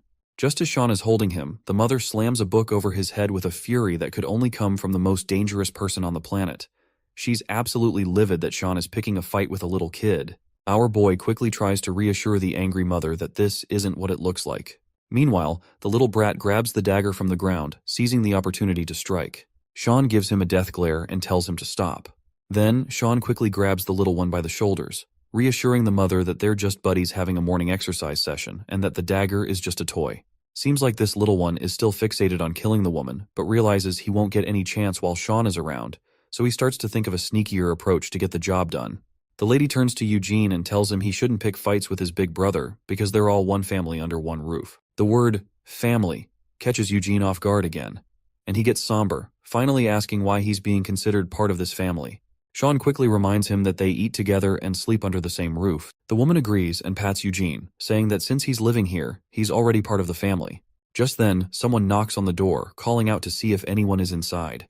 The mother goes to answer and, upon opening the door, finds a young high school girl. Well, or should I say, Rachel in disguise. Anyway, she greets the lady as Mother, apologizes for arriving so early, and introduces herself as Marie, Eugene's older sister. Rachel, in her Marie disguise, thanks the mother for taking care of Eugene. Shawn peeks over and asks who's at the door. The mother tells him Eugene's sister has arrived to pick him up. Shawn recognizes who this sister really is, so he steps outside to greet her. He asks Rachel what brings her here, and she simply says she's here to pick Eugene up. Rachel drops the little sister act and cheekily explains that she's there to take the boy back for the woman's safety. As agreed, Shawn then asks if she's the one who ordered Eugene to kill the mother. Rachel leans in and whispers that it was just a temporary order from her, and there's nothing to worry about. Shawn tells her, first of all, to put away the knives she's hiding before saying that. She tells our boy not to worry and reassures him that as long as he cooperates, there's nothing to fear. Shawn is a bit creeped out by how casually she's threatening him and asks what happens if he doesn't cooperate. Suddenly, Eugene bursts out with a big smile, asking why his sister took so long to get here. He hugs her right away, and she's all dramatic, showing her happiness at seeing him. But while she's being all cheerful, she quietly reminds Eugene that he's failed again and that the director will be pretty disappointed. Eugene snaps at her, asking if she's playing dumb or something. He explains that he hasn't ditched his mission, he's just trying to blend in with these people as family before making his move against the woman. He reminds her that the mother is guarded by the legendary hand of the dead mansion. He might look like an unattractive dumb monkey, but he's no ordinary Joe. In fact, he has fought Shawn many times and failed miserably each time. Rachel agrees, saying he really does look like a kind of fool monkey. She apologizes for messing up his operation but reassures him there's nothing to worry about right now. They're ditching their current mission and heading back to the dead mansion right away. As Rachel extends her hand, the boy grabs it quietly, ready to leave with her. They announce they're heading out, and while Rachel shakes hands for a final goodbye, the little boy turns his head, telling her to let's go, probably because he doesn't want to look at the mother. He starts walking away with her. Just then, the mother calls out to Eugene, smiling and telling him to come back next time, and promises to make him an omelet just for him. The little one looks back at the mother with a touch of admiration, offering a faint smile and a simple nod to show he heard her. The mother then tells Shawn to make sure to visit again with Eugene. She promises to cook up something nice for them both. Shawn agrees and says he'll definitely bring Eugene along next time. The next day, we're at the school principal's office. The principal starts by apologizing for the delay, explaining that the school had to go through several committees to decide on the punishments, which took some time. He gives her the good news that the perpetrator's parents have promised to cover the damages and all the offending kids will be suspended. The woman listens quietly, and when the principal shows her the file listing all the perpetrators, she's stunned to see a familiar face, and she quickly asks what the hell Shawn's photo is doing in the file. Let's turn our attention to the dead mansion and check what's up with this unhinged organization. Inside, the director was on a call, receiving the rundown of what happened to Rachel's mission, and he sounded pissed. Back in her everyday undisguised look, Rachel could only apologize to her boss. She explained that she ordered Eugene to kill the old woman, but that plan did not pan out as it was supposed to. Rachel attributed the failure to the kid being a defective and useless product incapable of killing an old woman. He's a dud who can't even carry out an order properly. The director halted Rachel's angry rant, steering the conversation to what he really wanted to hear. He had already handed down the order to retrieve Eugene and leave the old woman alone, and yet she still went crazy and ordered the kid to eliminate the poor woman. From the director's perspective, Rachel is the one failing to carry out the mansion's orders properly, and you really don't want to disobey this man. She insisted that the only thing she failed at was retrieving Shawn. However, the director placed great importance on promises regardless of who the promise was made to. That's just his principle. With a crazed look, the director preached that before God, there should only be faith and trust. Everything else aside from those is heresy. However, there are still good children who lack faith. He had no choice but to create the controlling measure called the 3 principles. So, Rachel must remember the consequences of uncontrolled and unexpected events from the past. Orders, principles, and promises. These are the absolute rules of Dead Mansion. Hearing the director's preaching over the phone, Rachel's faith was stoked. But she was still concerned about the retrieval of Shawn. They can't give up so easily. The director has other plans for that in the near future, though. There are many ways to handle that matter without directly touching the old woman and making an enemy out of Shawn. Mary, who posed as Eugene's sister, had already started the operation using her multiple smartphones. The very next day, Shawn went to school as usual. He looked deathly tired and bored, and the lectures had not even started yet. He noticed that some of his classmates were looking at him differently. There were hints of fear and vigilance in their eyes. Walking to his seat, he casually asked his seatmate what was up and why everyone was acting so weird. Maybe people are just on edge for an exam he didn't know about. Seeing as his seatmate was tight-lipped, Shawn got a little frustrated. The first ones to talk to him were the big bastards sitting in the last row of the class. They wanted to know if what they heard about Park Cheon was for real. It turned out that Mary had already propagated photos of Sean choking out Hyunho. It was a pretty blatant piece of evidence that he was a bully. He could quickly tell that this was a low-quality photoshopped image, but for untrained eyes, it probably looked real. When asked where they got the pictures, the big bastards at the back of the class seemed reluctant to spill. After a few seconds of thinking, the three big bastards lowered their heads to apologize, admitting that they were wrong all this time. There were rumors going around that Park Cheon beat up Joseph, taking the guy on as an underling. This ridiculous rumor had already spread all over the school. They were saying that Joseph was terrified of Cheon. There were even reports of him being friends with gangsters. They had all the pictures to back it up, and these photos were going too far. Word is that Cheon ordered Joseph to take care of that Hyunho kid in the first place. Hearing that last bit of rumor made his stomach turn. What are these people talking about now? He tried to vehemently deny any involvement with the tragedy that Hyunho went through, but no one believed his words. Just like that, his name was dragged through the mud in just a single night. No matter how badly he wanted to deny the allegations, no one would believe him. It also attracted the attention of the wrong crowd, like the big bastards in the back row. They were shoving and pushing people around Cheon, trying to suck up to the new big dog in town. The big bastard even threatened an innocent bystander to shut up or end up like Hyunho. Hearing those threats, Cheon stepped in to clamp the bastard's heavy hand. Cheon laughed, playing it off like he was trying to hide his involvement. He then invited the big bastard Sumjin outside to give them the real story of what actually happened. The other classmates were visibly fearful and disgusted by his words and demeanor. But this was the only way he could control the situation. Dead Mansion is really putting him through social torture. He let all the thugs out of the room with the same lackadaisical attitude he always had. As soon as they got far enough, the classroom erupted with muted discussions regarding Park Cheon's behavior. With the attack on his image underway, Cheon had to skip today's classes to dig for more information. He hung out with a bunch of thugs behind the school grounds. He found out that everybody received the photoshopped pictures in the group chat earlier this morning before school. The account just shared the photo, stirred the pot with a few words, and left. Of course, the highest names on the suspect list were those persistent Dead Mansion people. He still can't pinpoint their endgame with this plan, though. For now, he'll play along, acting like he just wanted to lead a quiet school life.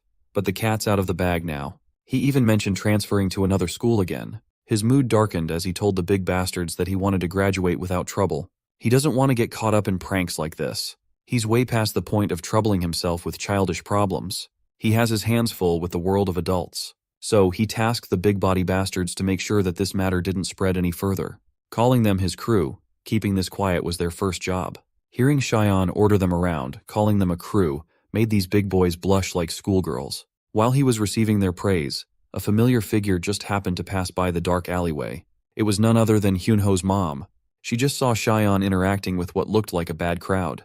This brings us back to the principal's office, where she was trying to deny that Cheon was involved in her son's case. She firmly believed that Cheon and Hyunho were friends, and there must have been some kind of misunderstanding along the way.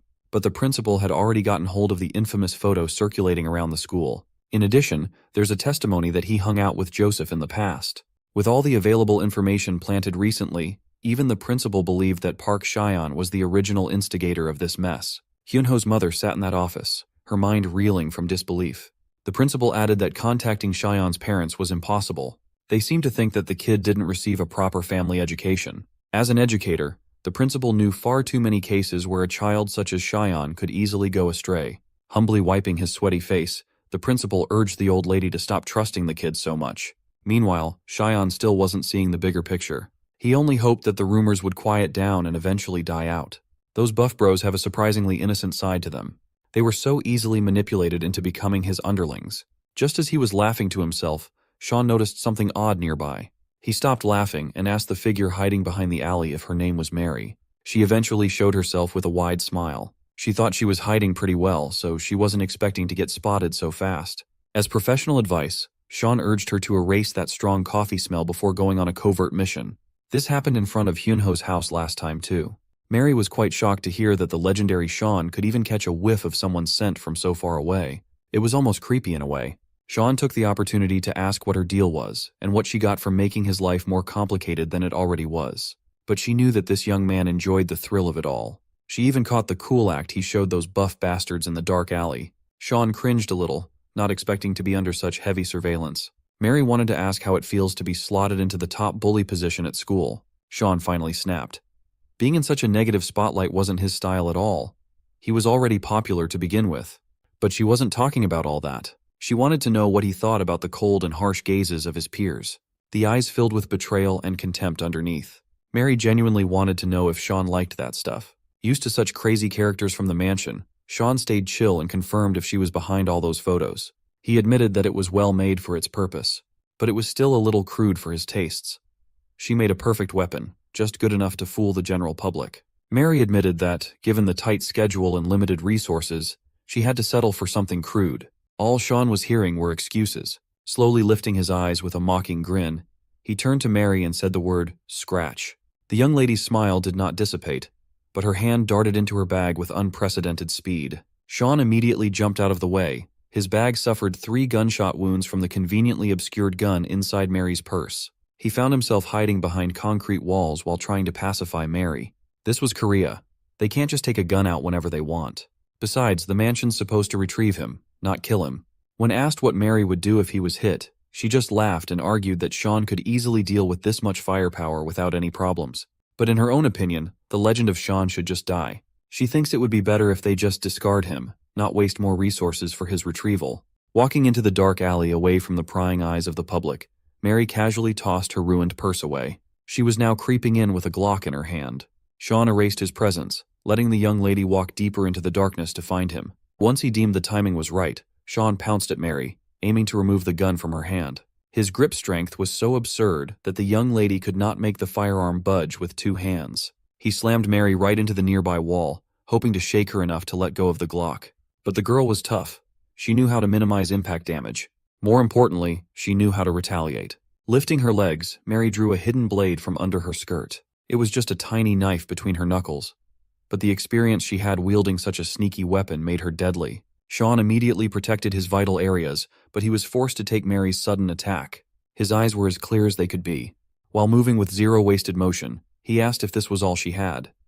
Maybe Dead Mansion is really dead now if this is their best. Shaun eventually got her in a chokehold, swiping the gun away. He pinned the young lady down on the cold, hard ground of the streets. Keeping her in place with one hand and balling his fist with the other, Mary must have never expected to go down so quickly. Instead of despair, she rolled over with a sly smile on her face. When it came to the matter of being defeated, Mary would like to beg to differ. That immediately became clear when a familiar voice made Shaun snap out of his murderous daze. It was Hyunho's mom. She had just finished discussing Cheyenne with the principal, fighting for his name. Now, the young man was out in the street, towering over a young girl, seemingly raising his fist against her. Suddenly, the poor mother didn't know what to believe anymore. This polite young man was supposed to be her son's friend, so why was he behaving like a thug?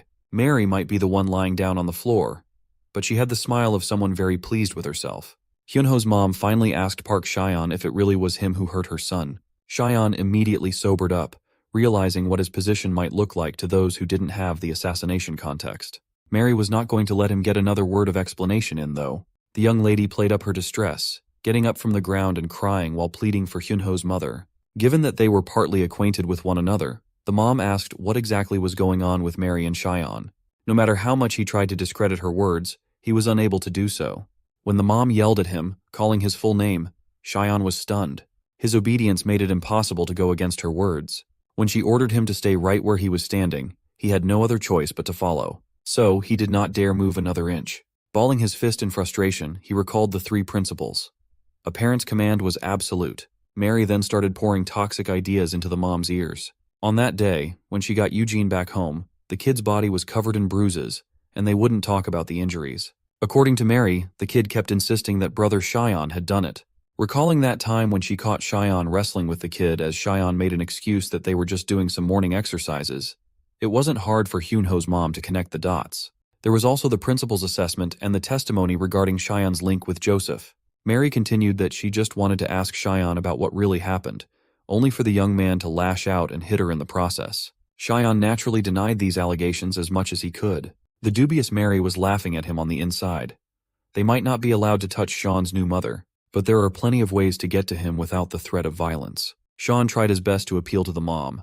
He asserted that Mary was a liar, and all it got him was a crisp slap on the face. Shaun was speechless. His mom had just laid her hands on him. According to the principles, all Dead Mansion has to do is make the current parent give up on Shaun herself. Right now, that's precisely what she was doing. As the upset old lady continued to express her disappointment and anger, Sean feared for her following words. Finally, she told him to never come back ever again. That was the final nail in the coffin. Everything went as Mary had planned. She was quite a genius. As she was about to get into the next phase of her plans, a familiar disguised face made itself known. Her stride was broad and powerful. She commanded an air of confidence and control. It was none other than Sister Rachel in her mommy disguise. It was time for her to swoop in and play the role of the disgruntled parent of a troublemaking child. Lifting her glasses, she sounded like an exhausted mother who couldn't handle the antics of a hopeless child.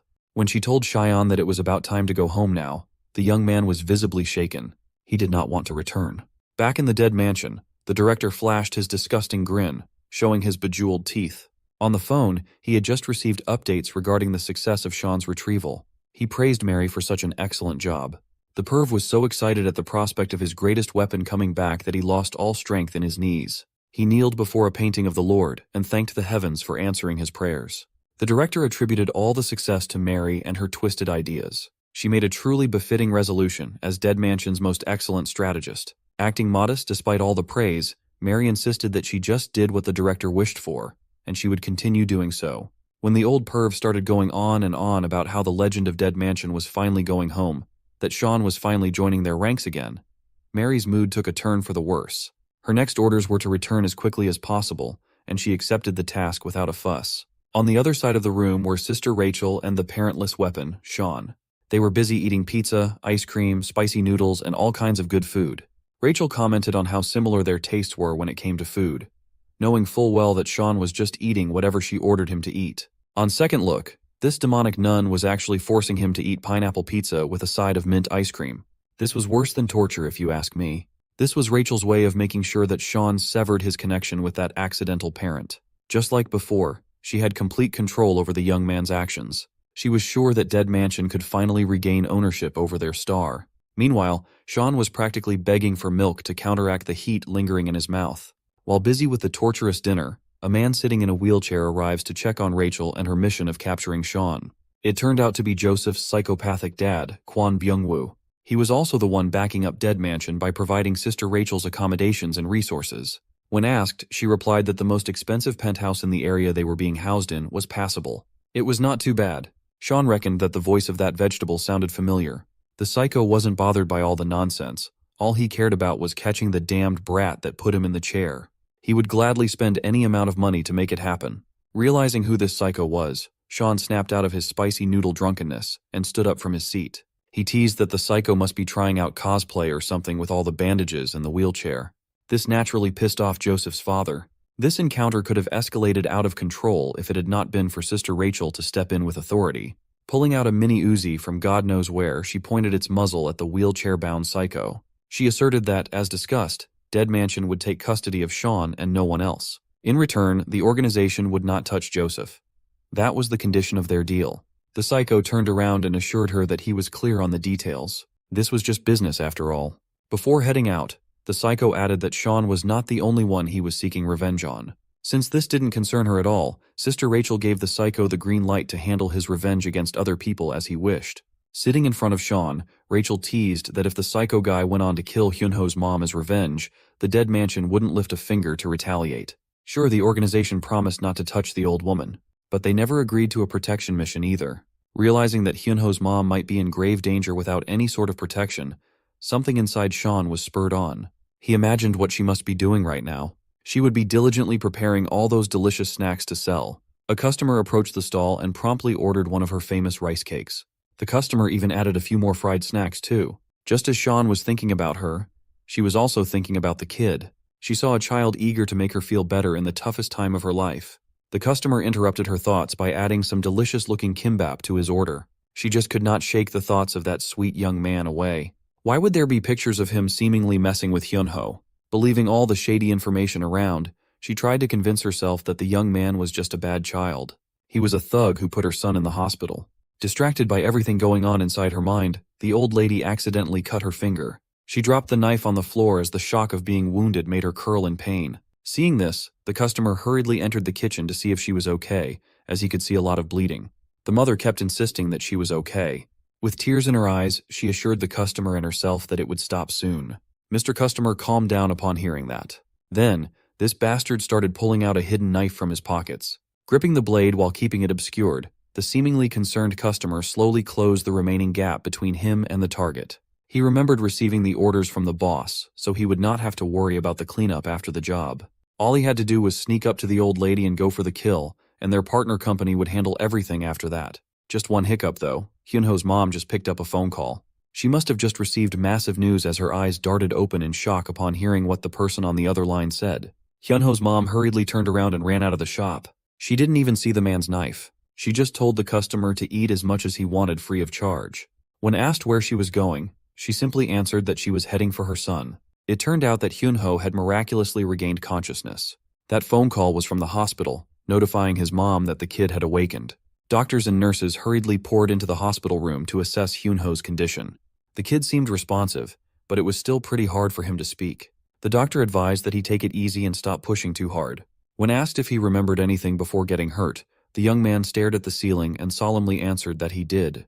The last thing he remembered was yelling at his mom and feeling like the biggest asshole for it. He could remember her standing meekly and apologizing for doing something nice for her little boy. While he was unconscious, all he could think about was how wrong he was for treating his mom with so much disrespect. All he wanted to do was apologize to her. Then the waterworks finally came down. Experiencing all these overwhelming emotions, Hyunho seemingly regressed to a kid desperately looking for his mom. He missed her dearly, and he felt horrible about how their last interaction turned out. As if on cue, his mom barged into the room. She was still red and exhausted from running all the way to her son's hospital room. She made her way in between the doctors and nurses. She only had eyes for her son. The medical practitioners around the old lady eventually noticed that there was blood on her hands. Quite a lot of it, actually. Hyunho grabbed her bloody hand and apologized with as much sincerity as he could muster. He wasn't all there yet mentally, but he just wanted to tell his mom that he was wrong. He was so wrapped up in his own problems that he hurt his mom along the way. Hearing those words from a son you thought was never going to wake up overwhelmed the old lady with all kinds of emotions. Near the door, the assassin customer sent by the psycho was still tailing the poor old lady. He called his boss, telling him that the mom and son were in the same location. They could just simply handle the two together when the chance presented itself. But the boss ordered the operation to stop.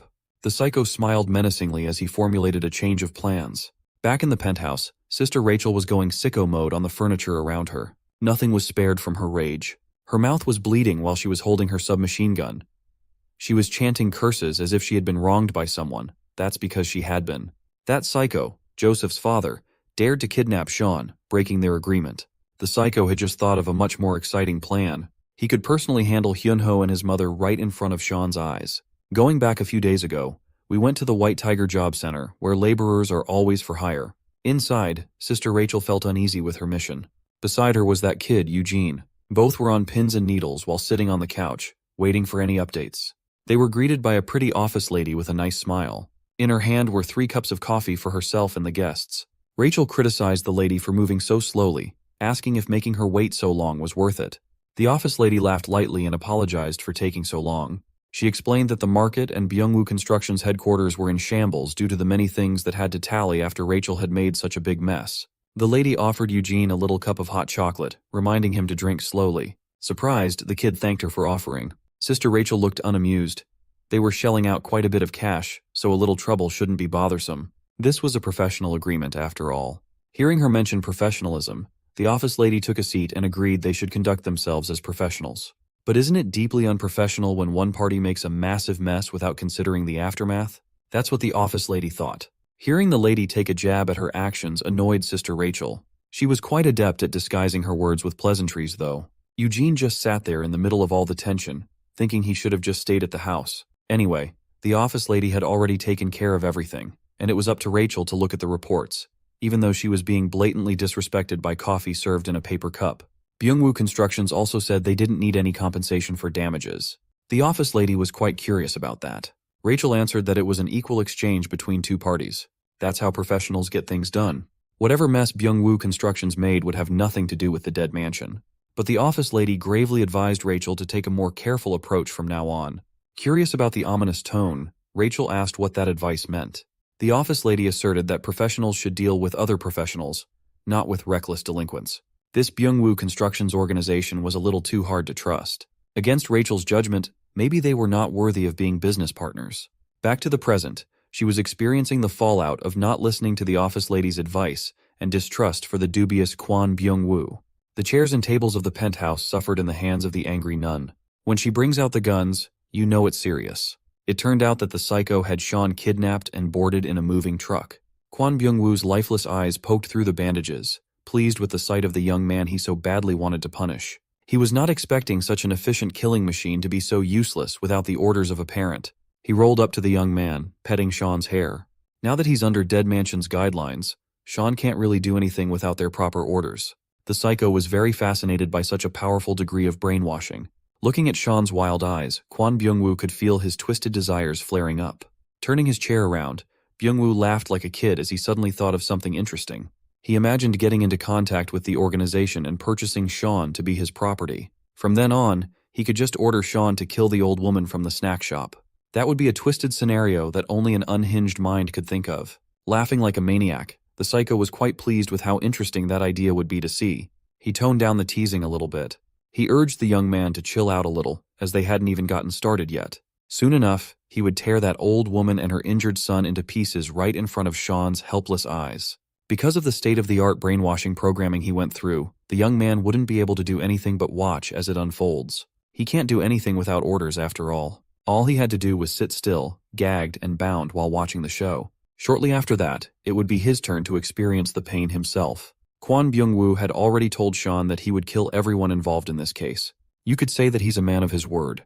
Back in the hospital, threats had been removed, and the doctors and nurses made sure that Hyunho was stable. His mom was lovingly peeling an apple at his bedside. She really was a goated mom when it came to caring for her child. With only the two of them in the room, Hyunho asked his mom about the cut on her finger. He wondered if she had accidentally sliced herself. She immediately waved it off, not wanting to worry her son. She told him it was just a little nick and nothing too serious. But Hyunho was done with being a shitty son. He knew his mom would always downplay how bad things were. Forcing himself to get up, he wanted to ask around for some bandages. He told her that he should be trying to move around a little anyway. She had to stop him from trying to dash off, promising to get some bandages for her wound. Before exiting the room, she mentioned how stubborn Hyunho was. He must have gotten the trait from his father. Much to the old lady's surprise, the hallway outside the hospital room was unusually dark, devoid of any light at all. She managed to reach the front desk to ask if anyone was in, but there were no responses. Just as she was wondering where everyone went, a man wearing a suit snuck up from behind. Even with a broken arm, the man only needed one strike to render the old lady unconscious and collapsing on the floor. As soon as she hit the ground heavily, the man noted one down on his list of targets. Byung-woo's henchman looked at Sean while he ordered his lackeys to put the old lady in the car first. Mr. Henchman was fascinated by the fact that Sean, the young man who could easily dismantle a powerful organization with tons of security, couldn't do anything without being ordered to do so. Hyunho's hospital room door slid open with an impatient intensity. He thought his mom had come back after taking so long, but what he saw was an injured man riding in with his wheelchair. Kwon Byung-woo looked crazy, as always, as he apologized for taking so long to get in the room. He was excited to finally see what Hyunho looked like. He was looking forward to having a face-to-face with the young man his son almost killed. Unaware of who this guy was, Hyunho felt uneasy and scared. As more men wearing suits poured into the room, Byung-woo casually introduced himself as Joseph's father. He fixated on Hyunho's broken leg, noting how much damage Joseph had inflicted on the poor boy. Byung-woo found all the violence regrettable. He extended his hand to touch the young man's cast as he noted how much it must hurt. This was precisely why he tried teaching his unruly son that efficiency is key to everything. By leaving a witness to the crime half alive and badly hurt, Byung-woo had to step in and do all the dirty work again. Finally realizing that the tree was worse than the fruit, Hyunho froze in his bed, fear taking hold of his mind. A few meters away from the hospital, a woman wearing leather tights all over her body disgruntledly admitted that the office lady from White Tiger Job Center was right. Sister Rachel conceded that she should not have worked with those unprofessional bastards for such a critical mission. In her hand was a zipline gun. Upon firing, the minimal noise barely raised the suspicion of the men inside the hospital room. That did not matter though. She's never been one to prefer a silent and slow operation. Ziplining into the extraction point, the nun smiled as if she was having a blast. Using the momentum from the zipline ride, Rachel kicked the windows open, not stopping until her foot reached one of the third-rate delinquents. At this point, the crazed nun was just yelling about her dear Sean and the disgusting betrayal of Dead Mansion. Kwon Byung-woo wasn't surprised with Rachel's bombastic entrance. He always knew that she would come looking for the golden boy. Watching Sister Rachel cleave through rows upon rows of gangsters was a sight to see. She was supremely skilled in the art of soloing multiple men. With every skillful dodge, she would dish out injuries to the next unsuspecting victim, neutralizing them efficiently. When swinging her blade to rip through a man's flesh, she wouldn't bat an eye. Her smile would only grow bigger. After quickly clearing Byung-woo's gangsters unimpeded, Sister Rachel was finally caught by one of the men's grabs. He repeatedly yelled that he got her, and the boys immediately readied themselves to mount an attack. Rachel became unusually calm as she asked the man if he liked hugging her from behind so much. With her signature disturbed smile, Rachel smashed the back of her head into the grappler's face. That was an easy way to cut herself loose from the lock. Upon freeing herself, the slaughter continued as more and more suited-up gangsters hit the hospital floor cold. Her entire body was a weapon. Receiving a kick from the crazy nun was a death sentence. Realizing that they might have flown too close to the flames, Byung-woo ordered his men to grab Hyunho first and transfer him to the next destination as they continued their plan. Times like this made having a motorized wheelchair very worth it. The psycho drifted and shifted as he zoomed out of the room. They exited to God knows where while Rachel continued taking everyone down one by one. With a hint of impatience in her voice, she asked where the thugs were trying to go. She didn't care about these damned bastards. She just wanted to see Sean again. The only one left to face her now was the henchman with a broken arm. As soon as he snapped his fingers, even more gangsters poured out of different hospital rooms. They looked like battle-hardened thugs who wouldn't take it easy against a lone woman. Sister Rachel looked around, realizing that she had stepped into a troublesome trap. From left to right, men wielding big blades surrounded her. Could she even cleave through all these people to safety? We'll find out. She couldn't fathom the reason why they had amassed so many gangsters to help.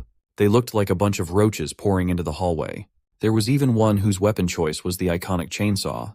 After revving it up, the grisly sound of the motor filled the halls. Rachel raised her hands and admitted that she was impressed with them bringing interesting tools of slaughter. Since they were kind enough to show her something cool, it was only fair that she took out her tools too. By tools, she meant the plethora of guns she had concealed under her coat. Taking submachine guns into either hand, she pointed the Uzis at the unfortunate gangsters. Rachel's trigger-happy finger unleashed a rain of bullets while taunting the thugs to come at her if they could. Even the bravest men would hesitate to rush in once they saw their comrades dying on the floor, bleeding out from bullet wounds. The chainsaw guy was still alive. He hadn't moved an inch from his position since earlier. Rachel effectively controlled the situation by doing what she did best: chaos. Since it looked like she wanted to play with guns, the henchman would play along. He did so by bringing Sean out from where he was being stashed to watch. Hidden behind the other gangsters, the henchman fired a gun from his seemingly broken arm. It hit Sister Rachel on her thigh, causing quite a nasty bleed. She did not look hurt, though. If anything, she looked more pissed instead.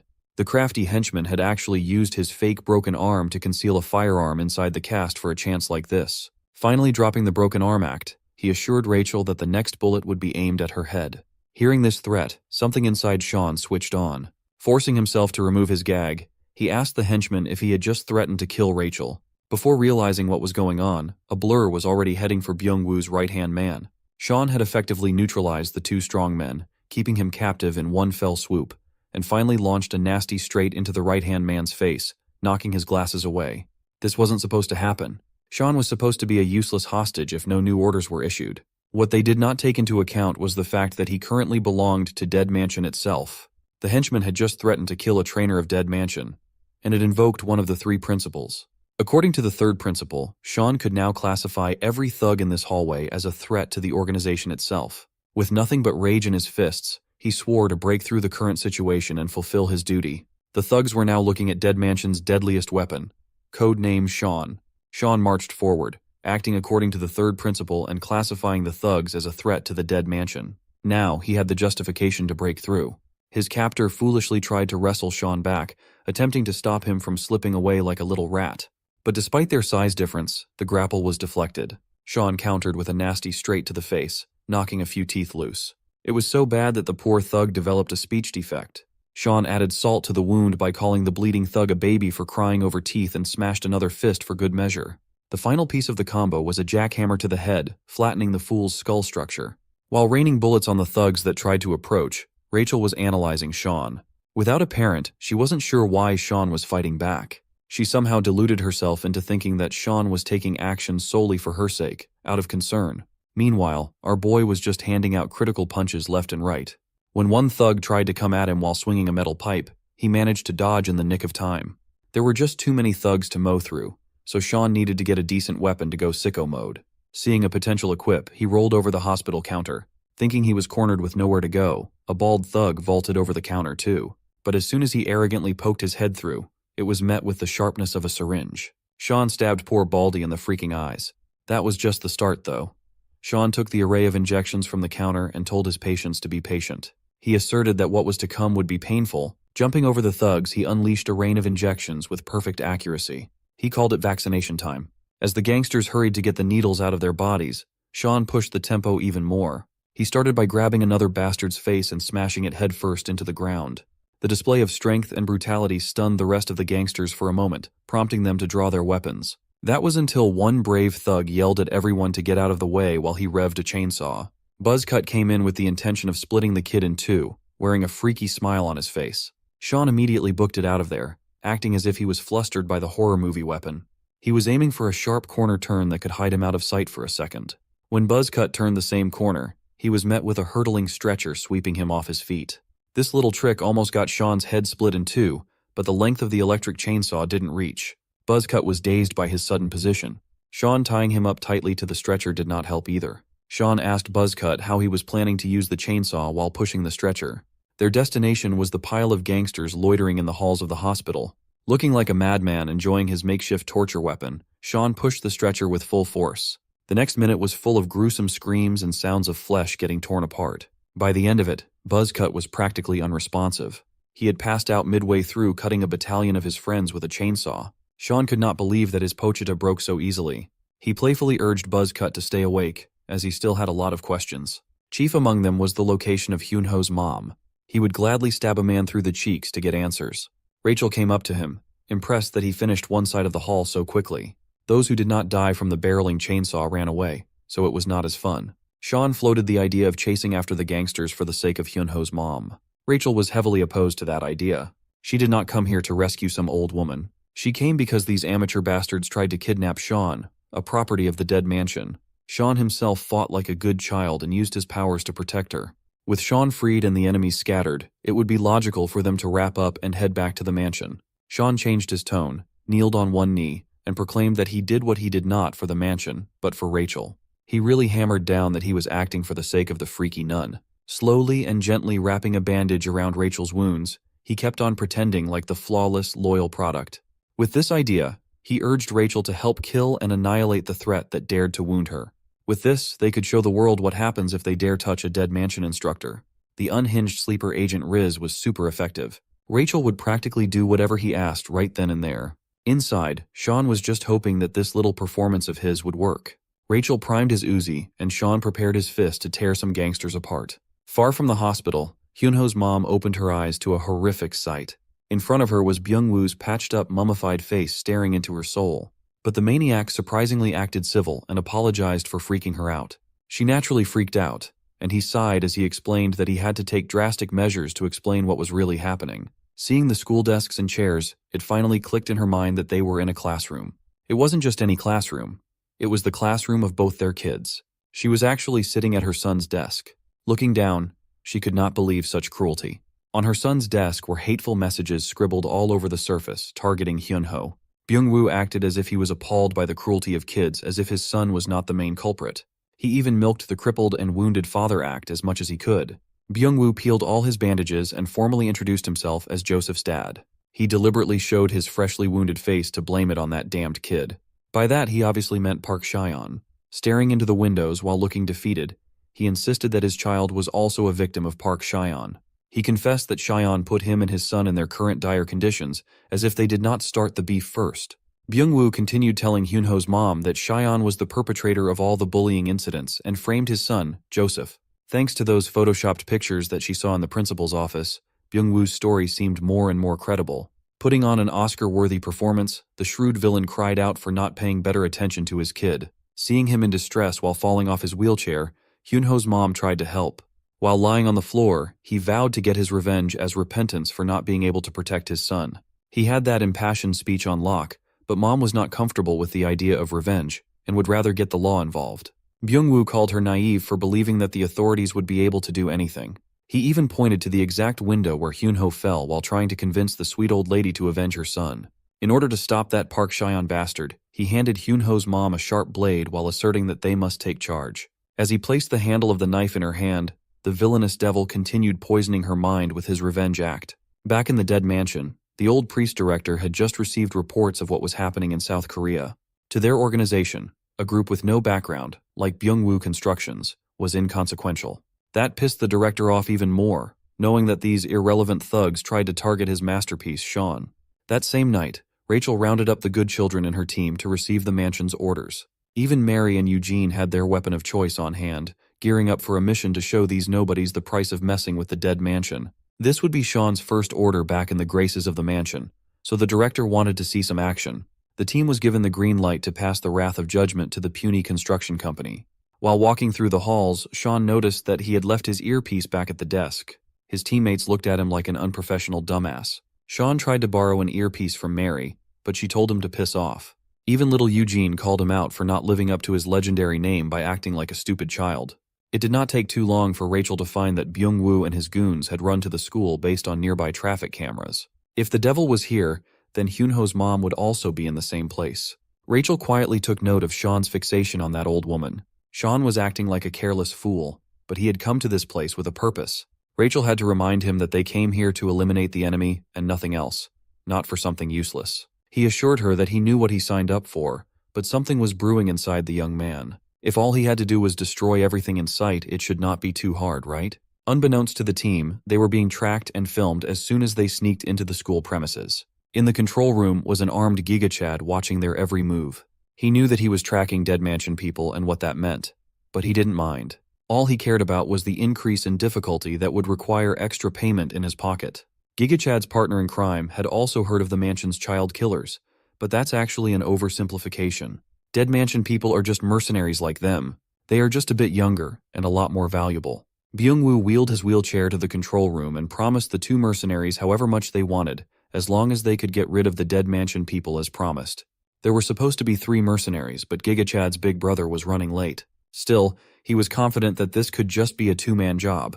Byungwoo still felt a little insecure, knowing how formidable Cheyenne and his gang were. Feeling insulted by the lack of confidence, Giga Chad threateningly insisted that the job would go without a hitch. Dimitri had a habit of scaring people like that. At least he was professional enough not to lay hands on annoying clients. He believed that this professionalism set them apart from those kids. Shawn and the gang quietly traversed the school hall, looking for signs of activity. They had not heard a peep and had not seen a single gangster, but their tracking should be correct. Mary found it strange that none of the CCTV cameras inside the school were working, though. Eugene suggested that they split up and search to cover more ground, and they should be able to handle amateurs by themselves. Rachel liked the idea, and they split up. Mary took the security room as her side so she could work on bringing the cameras back online. Rachel reminded everyone to stay in contact with their earpieces in case a problem arose. The 3 quietly laughed at Shawn for forgetting his earpiece like an amateur. Since it could not be helped, Shawn was stuck following Rachel instead. Eugene chose to search in the new building. With the kids gone, Rachel and Shawn were left in the hall. Being alone with the target of her weird homicidal obsession painted a twisted smile on Rachel's face. Shawn started poorly, acting like a tough guy, and Rachel finally dropped the BS to ask him directly if he was still thinking of the old lady and that bullied son of hers. She wanted to know why Shawn was going so far for these strangers. This misplaced obsession had no place in the mission and should be dropped. Rachel threatened that clinging to these civilians would only bring more danger their way. Before Shawn, they were just regular people. In a couple of days, they had become a target for a prestigious secret association and had been kidnapped by third-rate gangsters.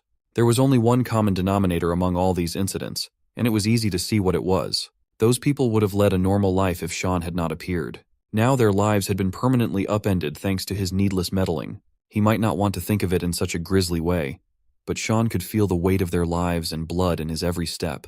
Rachel really knew how to push Shawn's buttons and make him believe that everything was his fault. She knew how his mind worked, so she also knew how to break it with just a few words. In a highly vulnerable state, Rachel reinforced the idea that the only place Shawn belonged to was the Dead Mansion. Their little brainwashing session was interrupted when he sensed something coming from afar. He pushed Rachel aside, both of them dodging a hurtling bullet. The shooter was impressed at Shawn's senses that detected the concealed shot. Based on Rachel's reaction to the shooter's appearance, it seemed like she knew him. As it turned out, Dmitry Medvedev was the second in command of a Russian mercenary unit called Barefoot. The last time they'd seen each other was 2 years ago on a mission in Vladivostok. Dimitri slammed the limp body of Mary he was carrying to the ground. He swore that he just smacked her around for needlessly buzzing. Rachel looked at the mercenary with poison in her gaze.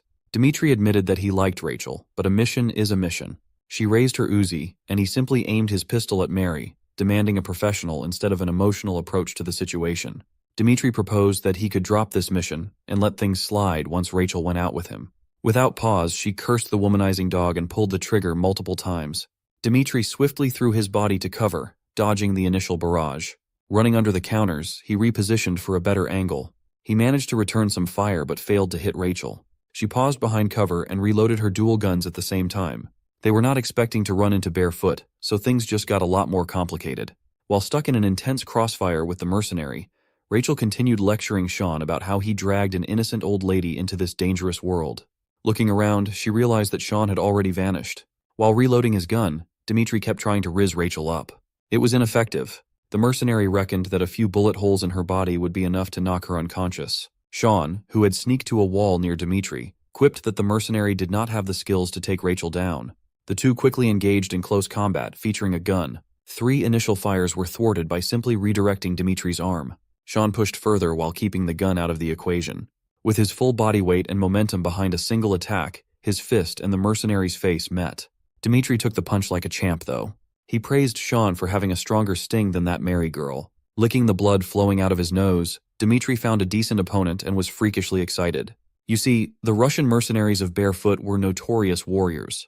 They had this cruel entrance test that filtered out the weak in the most Russian way possible. Entrants were dropped in the Siberian wilderness barefoot, and they had to come out alive after hunting something in the wild. This bloody tradition gave them their name. Those who succeeded in the inhuman trial were inducted into the Barefoot. Dimitri over here hunted a whole bear for his test. Knowing this, it was no surprise that he was not affected by Sean's punch. Just as Sean was thinking back to his supposedly solid punch, Dimitri's fist landed on his face too. This attack sent him flying far away. Dimitri was used to wrestling bears to death, so a puny punch would never be enough to take him down. Just as he was about to finish the job, he finally noticed that the gun in his hand had been disassembled. The only window of opportunity Sean had was midway through taking the punch, yet he was able to remove the gun from the equation handily. Now Dimitri was seeing what the fuss about Dead Mansion kids was really about. Sean still had no clue how to overcome the difference in their physiques. Taking another gun out of a holster, Dimitri aimed behind Sean's cover. He had a clean shot but was forced to dodge when Rachel popped out to shoot at him. Dimitri playfully bantered with Rachel while sneaking his way to cover again. If she saw as much as the top of his head poking out, Rachel promised to put 3 new holes in it. The mercenary joked that hearing such threats made his heart flutter for some reason. This could have been an easy 2 versus 1, but Dimitri had some backup. Rachel almost got clipped by Byung-woo's gangsters, now with proper protective gear and firepower. The annoying bunch was back, and she was forced to get under cover too. Mary had also regained consciousness and was struggling to speak clearly due to her injuries. She finally managed to blurt out that there was another mercenary roaming the school. It was brief, but she managed to see the other guy through the cameras. The blue-haired punk mercenary found himself in the new school building. In there, he invited little Eugene to play a little game. Sensing danger, the kid immediately prepared to take action if needed. Blue Hair continued acting as though he was a friendly guy with a bright smile while unzipping his huge bag. Dimitri was not proud of relying on extra muscle. He would rather take the targets out by himself. Sean had recovered enough to stand upright and tell Rachel to go to Eugene, as the kid would surely be in danger against another mercenary. As for the giant bear slayer, Sean wanted to go toe-to-toe in a 1 versus 1. He wanted to return all the hits that he had taken so far. Rachel tried to talk Sean out of such a reckless idea, but the gangsters waving their guns outside made it impossible to intervene. Thankfully, the idiots were not used to firing guns, so their aim was dog water. Annoyed, Rachel returned fire and wasted every dumbass thug along the way. Those hit either died or suffered serious damage, while those who remained uninjured were too scared to fire back. Sean was dead set on taking on Dimitri solo. He was determined to prove that his legendary title was not just for show. Rachel finally conceded and carried the injured Mary out of the hall. She ran while picking off pursuers as if she were playing zombie mode. Dimitri did not like that at all. He was really into Rachel. Sean punished that little slip of attention by landing a hook to the face. Dimitri tanked the shot and primed his own fist for a counter. It was a monstrous straight that felt like it could blast a hole through a person. Thankfully, Sean reacted fast enough to dodge. Dimitri does not like being interrupted, especially when he is trying to rizz up a baddie like Sister Rachel. Sean was having a difficult time dealing with the heavy bear-killing punches. The best he could do was parry. But Dmitri was a seasoned fighter. He knew how to deal with poor defenses. He could always just use the difference in sheer force to tip the scales in his favor. Shaun was able to put his guard up for the last attack, but the punch mysteriously made his arm bleed with a massive wound. The mercenary used the gun he took apart earlier and jammed the hunk of metal into his flesh. Shaun insulted the big man for still using petty tricks, given his size. But all is fair in a fight to the death. He preferred the term strategy. Shaun asserted that the use of such petty tricks was the exact reason Rachel would never play with Dmitri. At first, the big man was insulted, but then he was impressed by Shaun's effective taunting. Still, you could see that being called out was irritating the mercenary. Shaun just happened to find a sore spot in Dmitri's nerves. He really liked Rachel. He liked her enough to abandon all tricks and run up to Shaun like a giant freight train, ready to tear the kid to pieces. As usual, Shaun kept his eyes open and parried the first strike. And just like before, he was sent flying out of balance as the impact was too much. This time, he left 2 pens stabbed in Dmitri's arm. They were lodged deep in there, and the bleeding was quite serious. Still, this was child's play for the veteran mercenary. It only pissed him off even more. With anger came an increase in speed that Shaun struggled with. While the big man chased him with fists balled up, Shaun threw his jacket out to cover Dmitri's line of sight. When the big man waved the jacket away, Shaun was nowhere to be found nearby. He noticed that a supposedly closed door was ajar and locked in.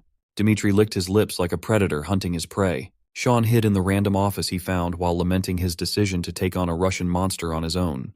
He asked himself why such a beast would come to such an inconspicuous place, but he already knew the answer to that. It was because of him. Everything that had happened was because of him. Vile elements just kept flowing into this place due to his presence. Maybe he really was responsible for the ruin of normal people's normal lives. Maybe Rachel's brainwashing technique was way too much to shake off. Nevertheless, this helpless and powerless situation made Shaun angry. It was not the loud kind of anger, but the more terrifyingly calm type of anger. Dmitri kicked the door open, eager to finally end this game. Shaun ignored the boisterous big man as he stood up and accepted that Rachel was somewhat right. If he had not come here, there wouldn't be an elite mercenary wreaking havoc on a high school campus. Hyuno's family would have been fine too. Shaun accepted that he contributed to the reason for things turning out like this, but that only fueled his desire to end this chaos with his hands too. He could not just sit, hide, and cry because it hurt. Dmitri sensed the change in the young man's aura and immediately stopped messing around. Knowing that he must end it quickly, Dmitri lunged with his combat knife. Shaun calmly dodged without an ounce of wasted movement and responded in kind by breaking Dmitri's arm, literally reversing the big guy's elbow. He did not even see the hands that broke his arm with how fast it happened. With the threat of the knife neutralized, Shaun used Dmitri's leg as a jumping pad. Shaun scaled the giant and eventually planted his knee deep into the mercenary's nose. For once, he could be the one to call the big guy a twerp. The hit was solid and clean, but Dmitri was one tough nut to crack. He finally acknowledged Shaun's name, showing respect to a formidable opponent. His nose bled, and he got another freaky taste while looking at the locked-in version of Shaun. Let's rewind time to 2 years ago in the infamous Vladivostok mission, where Dmitri was commissioned to stand by outside a stronghold. Sure, he got a good rate for the mission, but he was just a glorified designated driver. It irked him even more that he was picking up little brats in the middle of the night. Hearing his complaints, Rachel corrected him for labeling the kids as brats. She preferred to call her little angels the good kids of Dead Mansion. They were perfect products. Dmitri was a lot more inexperienced and rough back then. Ignoring the driver, Rachel ordered the kids under her care to get in the vehicle one by one before the explosion. Just as young Dmitri was about to ask what this explosion business was all about, the grand stronghold behind him burst into flames. As he looked at the burning stronghold, Rachel urged him to get his ass on the driver's seat quickly. He followed suit and asked if Rachel caused the explosion. She simply answered that it was a product of the kids' hard work. She turned to the children and asked if the trip was educational. They single-mindedly confirmed. Then came the criticisms. David missed a lot of shots, most likely due to an issue with the gun. Rachel urged him to maintain his weapon in top condition. Amy's acting needed some work as she tended to mumble her words when the stakes were high.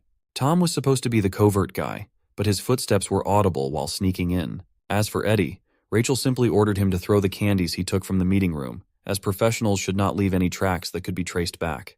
Hearing all these ridiculous criticisms, Dmitri laughed at how absurd it sounded. Just as he was about to light a quick cigarette, Rachel's eyes narrowed and stopped him.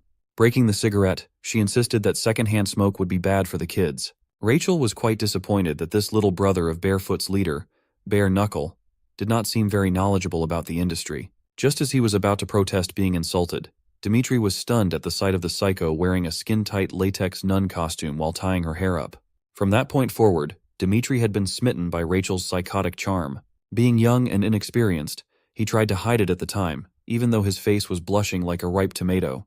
Changing the subject, he asked where she got her scar. Dimitri even jokingly asked if one of the kids in the back gave it to her. Running her hand through the mark, she insisted that she got the scar while training Sean, the legend of the dead mansion, Sean. Even back then, Rachel had non-stop praise for the organization's masterpiece. At a young age, Sean was branded as a genius in their field, the perfect product. At that time, they were still clueless as to where Sean ended up.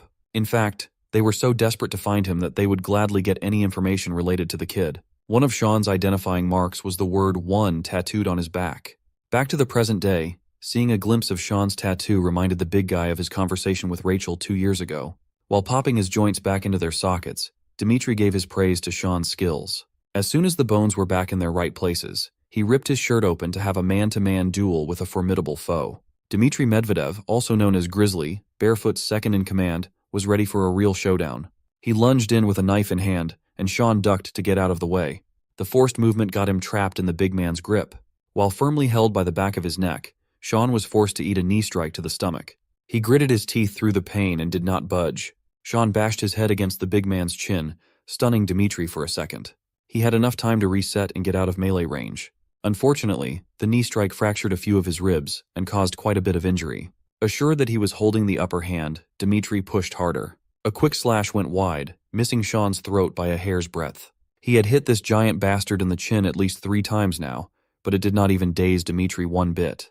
His intensity and the quality of his attacks were not dropping at all. Finally, Sean was pushed with his back against the wall. Even that wall was not safe against Dmitry's freakish strength and knife skills. Still, going this long without landing a killing blow was making him a little impatient. Dmitry wanted that intense and murderous Sean from earlier to come back and face him like a man. His next stab was met with a metallic sound and a question. Did Dmitry ever receive a reward when he was young? Holding some random school plaque to defend his chest against the blade, Sean admitted that he had never been rewarded in his whole life. Pushing the hand holding the knife away, Sean kicked the big guy in the stomach with as much lower body power as he could muster. The pain made Dmitry buckle and recoil, still confused by Sean's words. Using the school plaque award, Sean made the big guy bleed from his neck with a furious stab. The force behind that steel frame must have crushed the giant's windpipe. Sean urged Dmitry to consider the plaque award as a souvenir for his trip to Korea. With another push, he drove the plaque even deeper into the mercenary's chest.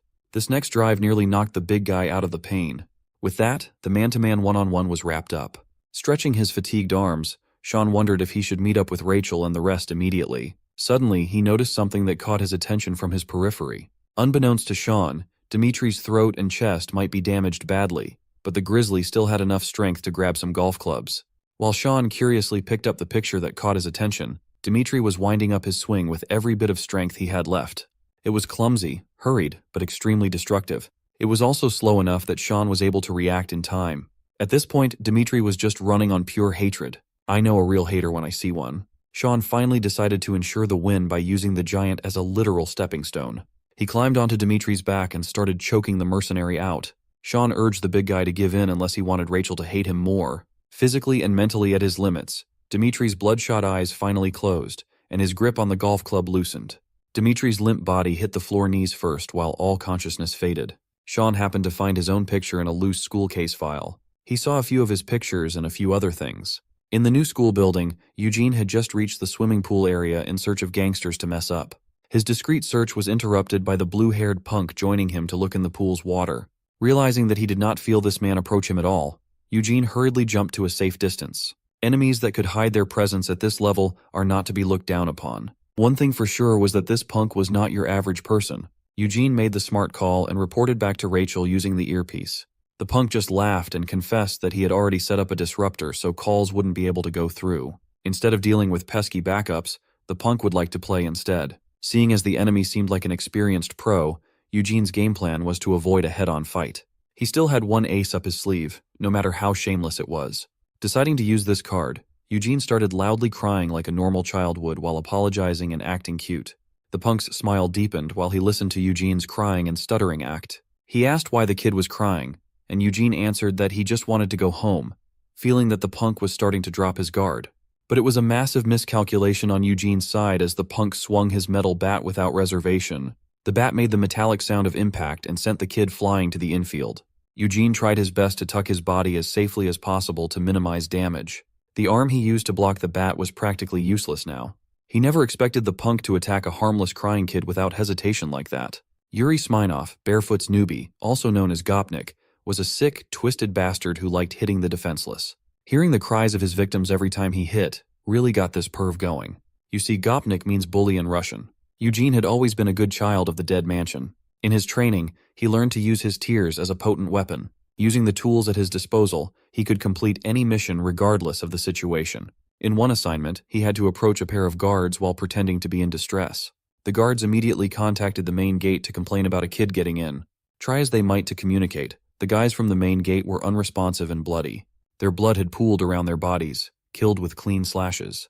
While one of the guards was trying to connect to the main gate, the other was trying to pacify the crying Eugene. The little guy timidly explained that he came with his dad and got separated in the bathroom. While one of the guards checked the list for this missing parent, the other was focused on comforting the child. Children are weak, and they need the protection of adults. A child's tears could invoke protective instincts, and it was Eugene's go-to move to lower an enemy's defenses. The vigilant guard was pretty sure that none of the guests brought a kid. But when he found out, his partner was already leaning unnaturally on the ground with the kid gone.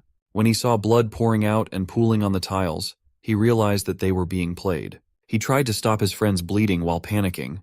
The vigilant guard surveyed the area, but Eugene was one step ahead. He was ready to pounce with his knife from the flank. Just like that, one little kid managed to clear 2 levels of security easily. Eugene immediately reported the success of the order, but his hands were stained with the blood of grown men. But the blue-haired punk in front of him was a different beast. This freak did not even hesitate to attack a crying child with a full swing. From the look of elation on his face, this creep actually enjoyed the torment. He wanted to see more of that cry, and he would gladly swing his bat a couple more times to see those fake tears again. Eugene had to think and act fast as the enemy was a swift wild card. He dodged the next attack, the bat leaving a massive crater on the floor. The power behind those swings could not be understated. It was totally different from normal. Yuri admitted that his swings were extra crispy because his bat was custom-made to his taste. With this thing, he could bash any number of children with glee. Eugene tried his best to get away and avoid any more serious damage, but the initial arm injury flared up. It knocked him out of position while Yuri was in active pursuit. Sick of being led around by the kid, the creep turned the handle of his bat and aimed at Eugene. The kid's foot, to be specific, used the weight and momentum of the bat to crush Eugene's foot. It was an acute pain that he had never felt in his short life before. Forcing himself to lock back in, the kid pulled out a butterfly knife with a flourish. He used that flimsy knife to deflect Yuri's bat. After creating a bit of separation, he tried to get up and run. Eugene vaulted over some fences and focused on retreating even though he was not in the condition to move around. Seeing him limp downstairs, Yuri decided to give the kid 10 seconds to limp as far as he could. The count started immediately, prompting Eugene to grit his teeth through the pain. One of his arms and one of his legs were compromised. It was the worst combo ever. With 8 seconds left on the timer, the kid rolled his way farther. He focused his will to run as far as he could within the given time. Try as he might to run optimally, putting weight on his injured foot shot severe pain up to his body. While he was dead set on making it out of this place, Yuri came out of hiding with his bat stretched for a full hit. Eugene clumsily pushed his body out of the way, almost getting clipped and crushed by the surprise attack. This punk did not even give him the promised full 10 seconds to retreat. Even the countdown thing was just a game Yuri liked to play to give false hope that was easy to crush. Eugene blocked the attack with his pocket knife while the creep went on about how naive the kid was. The impact eventually sent Eugene hurtling toward the swimming pool. He landed and sank to the deep end while Yuri celebrated as if he had just hit a home run. The kid's arm was too weak and in too much pain to swim back up. He wondered if he really was just a useless kid. With the negative thought rearing its ugly head, he remembered Sean making fun of him for his constant habit of self-pity earlier in the day. Eugene swore that he was not as dramatic as Sean was making it out to be. The girls had to break their fight apart as they had the annihilation mission lined up. Within hours before heading to the school, Sean promised to never make fun of Eugene again. But the kid surprisingly asked him if he was planning to save Hyunho's mom. Eugene asserted that the old woman had given up her parental rights, severing her connection with Sean. For the kid, exerting effort for someone who was not even family was weird. Eugene could still remember what that woman told him when he started questioning his upbringing. Seeing the child conflicted, Sean asked if the little guy also saw Hyunho's mom as family. Eugene had never had his hair ruffled lovingly before. But growing up to be an illegal multi-tool for the elite without receiving any love tends to mess kids up. Eugene just accepted that the old lady's definition of family was different from his. Sean's advice was for Eugene to ask the old lady what she meant the next time they saw each other. He even brought up the fact that Hyunho's mom also wanted to see Eugene over her home again. Quietly, the two good kids fostered this unlikely commonality between them. But as of now, Eugene was slowly sinking to the pool's floor while his strength was slowly sapped away. Yuri watched him sink, worried that the fun would be over so soon. Eugene finally broke through the water to inhale copious amounts of air hungrily. He flailed and cried while screaming that he did not know how to swim. Yuri held his stomach in laughter. He was just having too much fun tormenting the kid. This Gopnik extended his metal bat to give Eugene something to hold on to for safety. Eugene was a child who invoked protective instincts. Yuri, a trashy bastard who did not care about life, was a nightmare matchup. Finally, Eugene was able to reach the tip of the bat to hold on to. Just as he was about to reach safety, Yuri raised the bat playfully. With a simple whoop, he insisted that the bat slipped, and Eugene would have to just sink into the water and die. Yuri would have really saved the kid if he just held onto the bat a bit longer. At least the creep had his fun. As soon as he turned around to head elsewhere, a little hand broke through the pool's surface to pull him off balance. The first grasp did not have enough juice to do anything meaningful, but it held Yuri in place. Using the force of his whole body, Eugene flipped his grasp into the water. It was quite a struggle, but this was the only realistic way he could think of to deal with the enemy. The mantra of completing the mission kept repeating in his mind. Finally, he was able to pull Yuri, the bully, into the deep end of the pool. The kid had always been confident with his acting skills. He even managed to trick a heartless child killer. While letting the water drain Yuri of his strength, Eugene wrapped his arms around the creep's neck for a chokehold. First, he was tricked about the kid's swimming capabilities. Now, he was having trouble breathing through the chokehold. Suddenly, it was no longer fun and games for Gopnik. While tightening his choke, Eugene insulted the Russian mercenary for being such a gullible piece of crap. Amateurs like this punk are just free kills for a good child from Dead Mansion.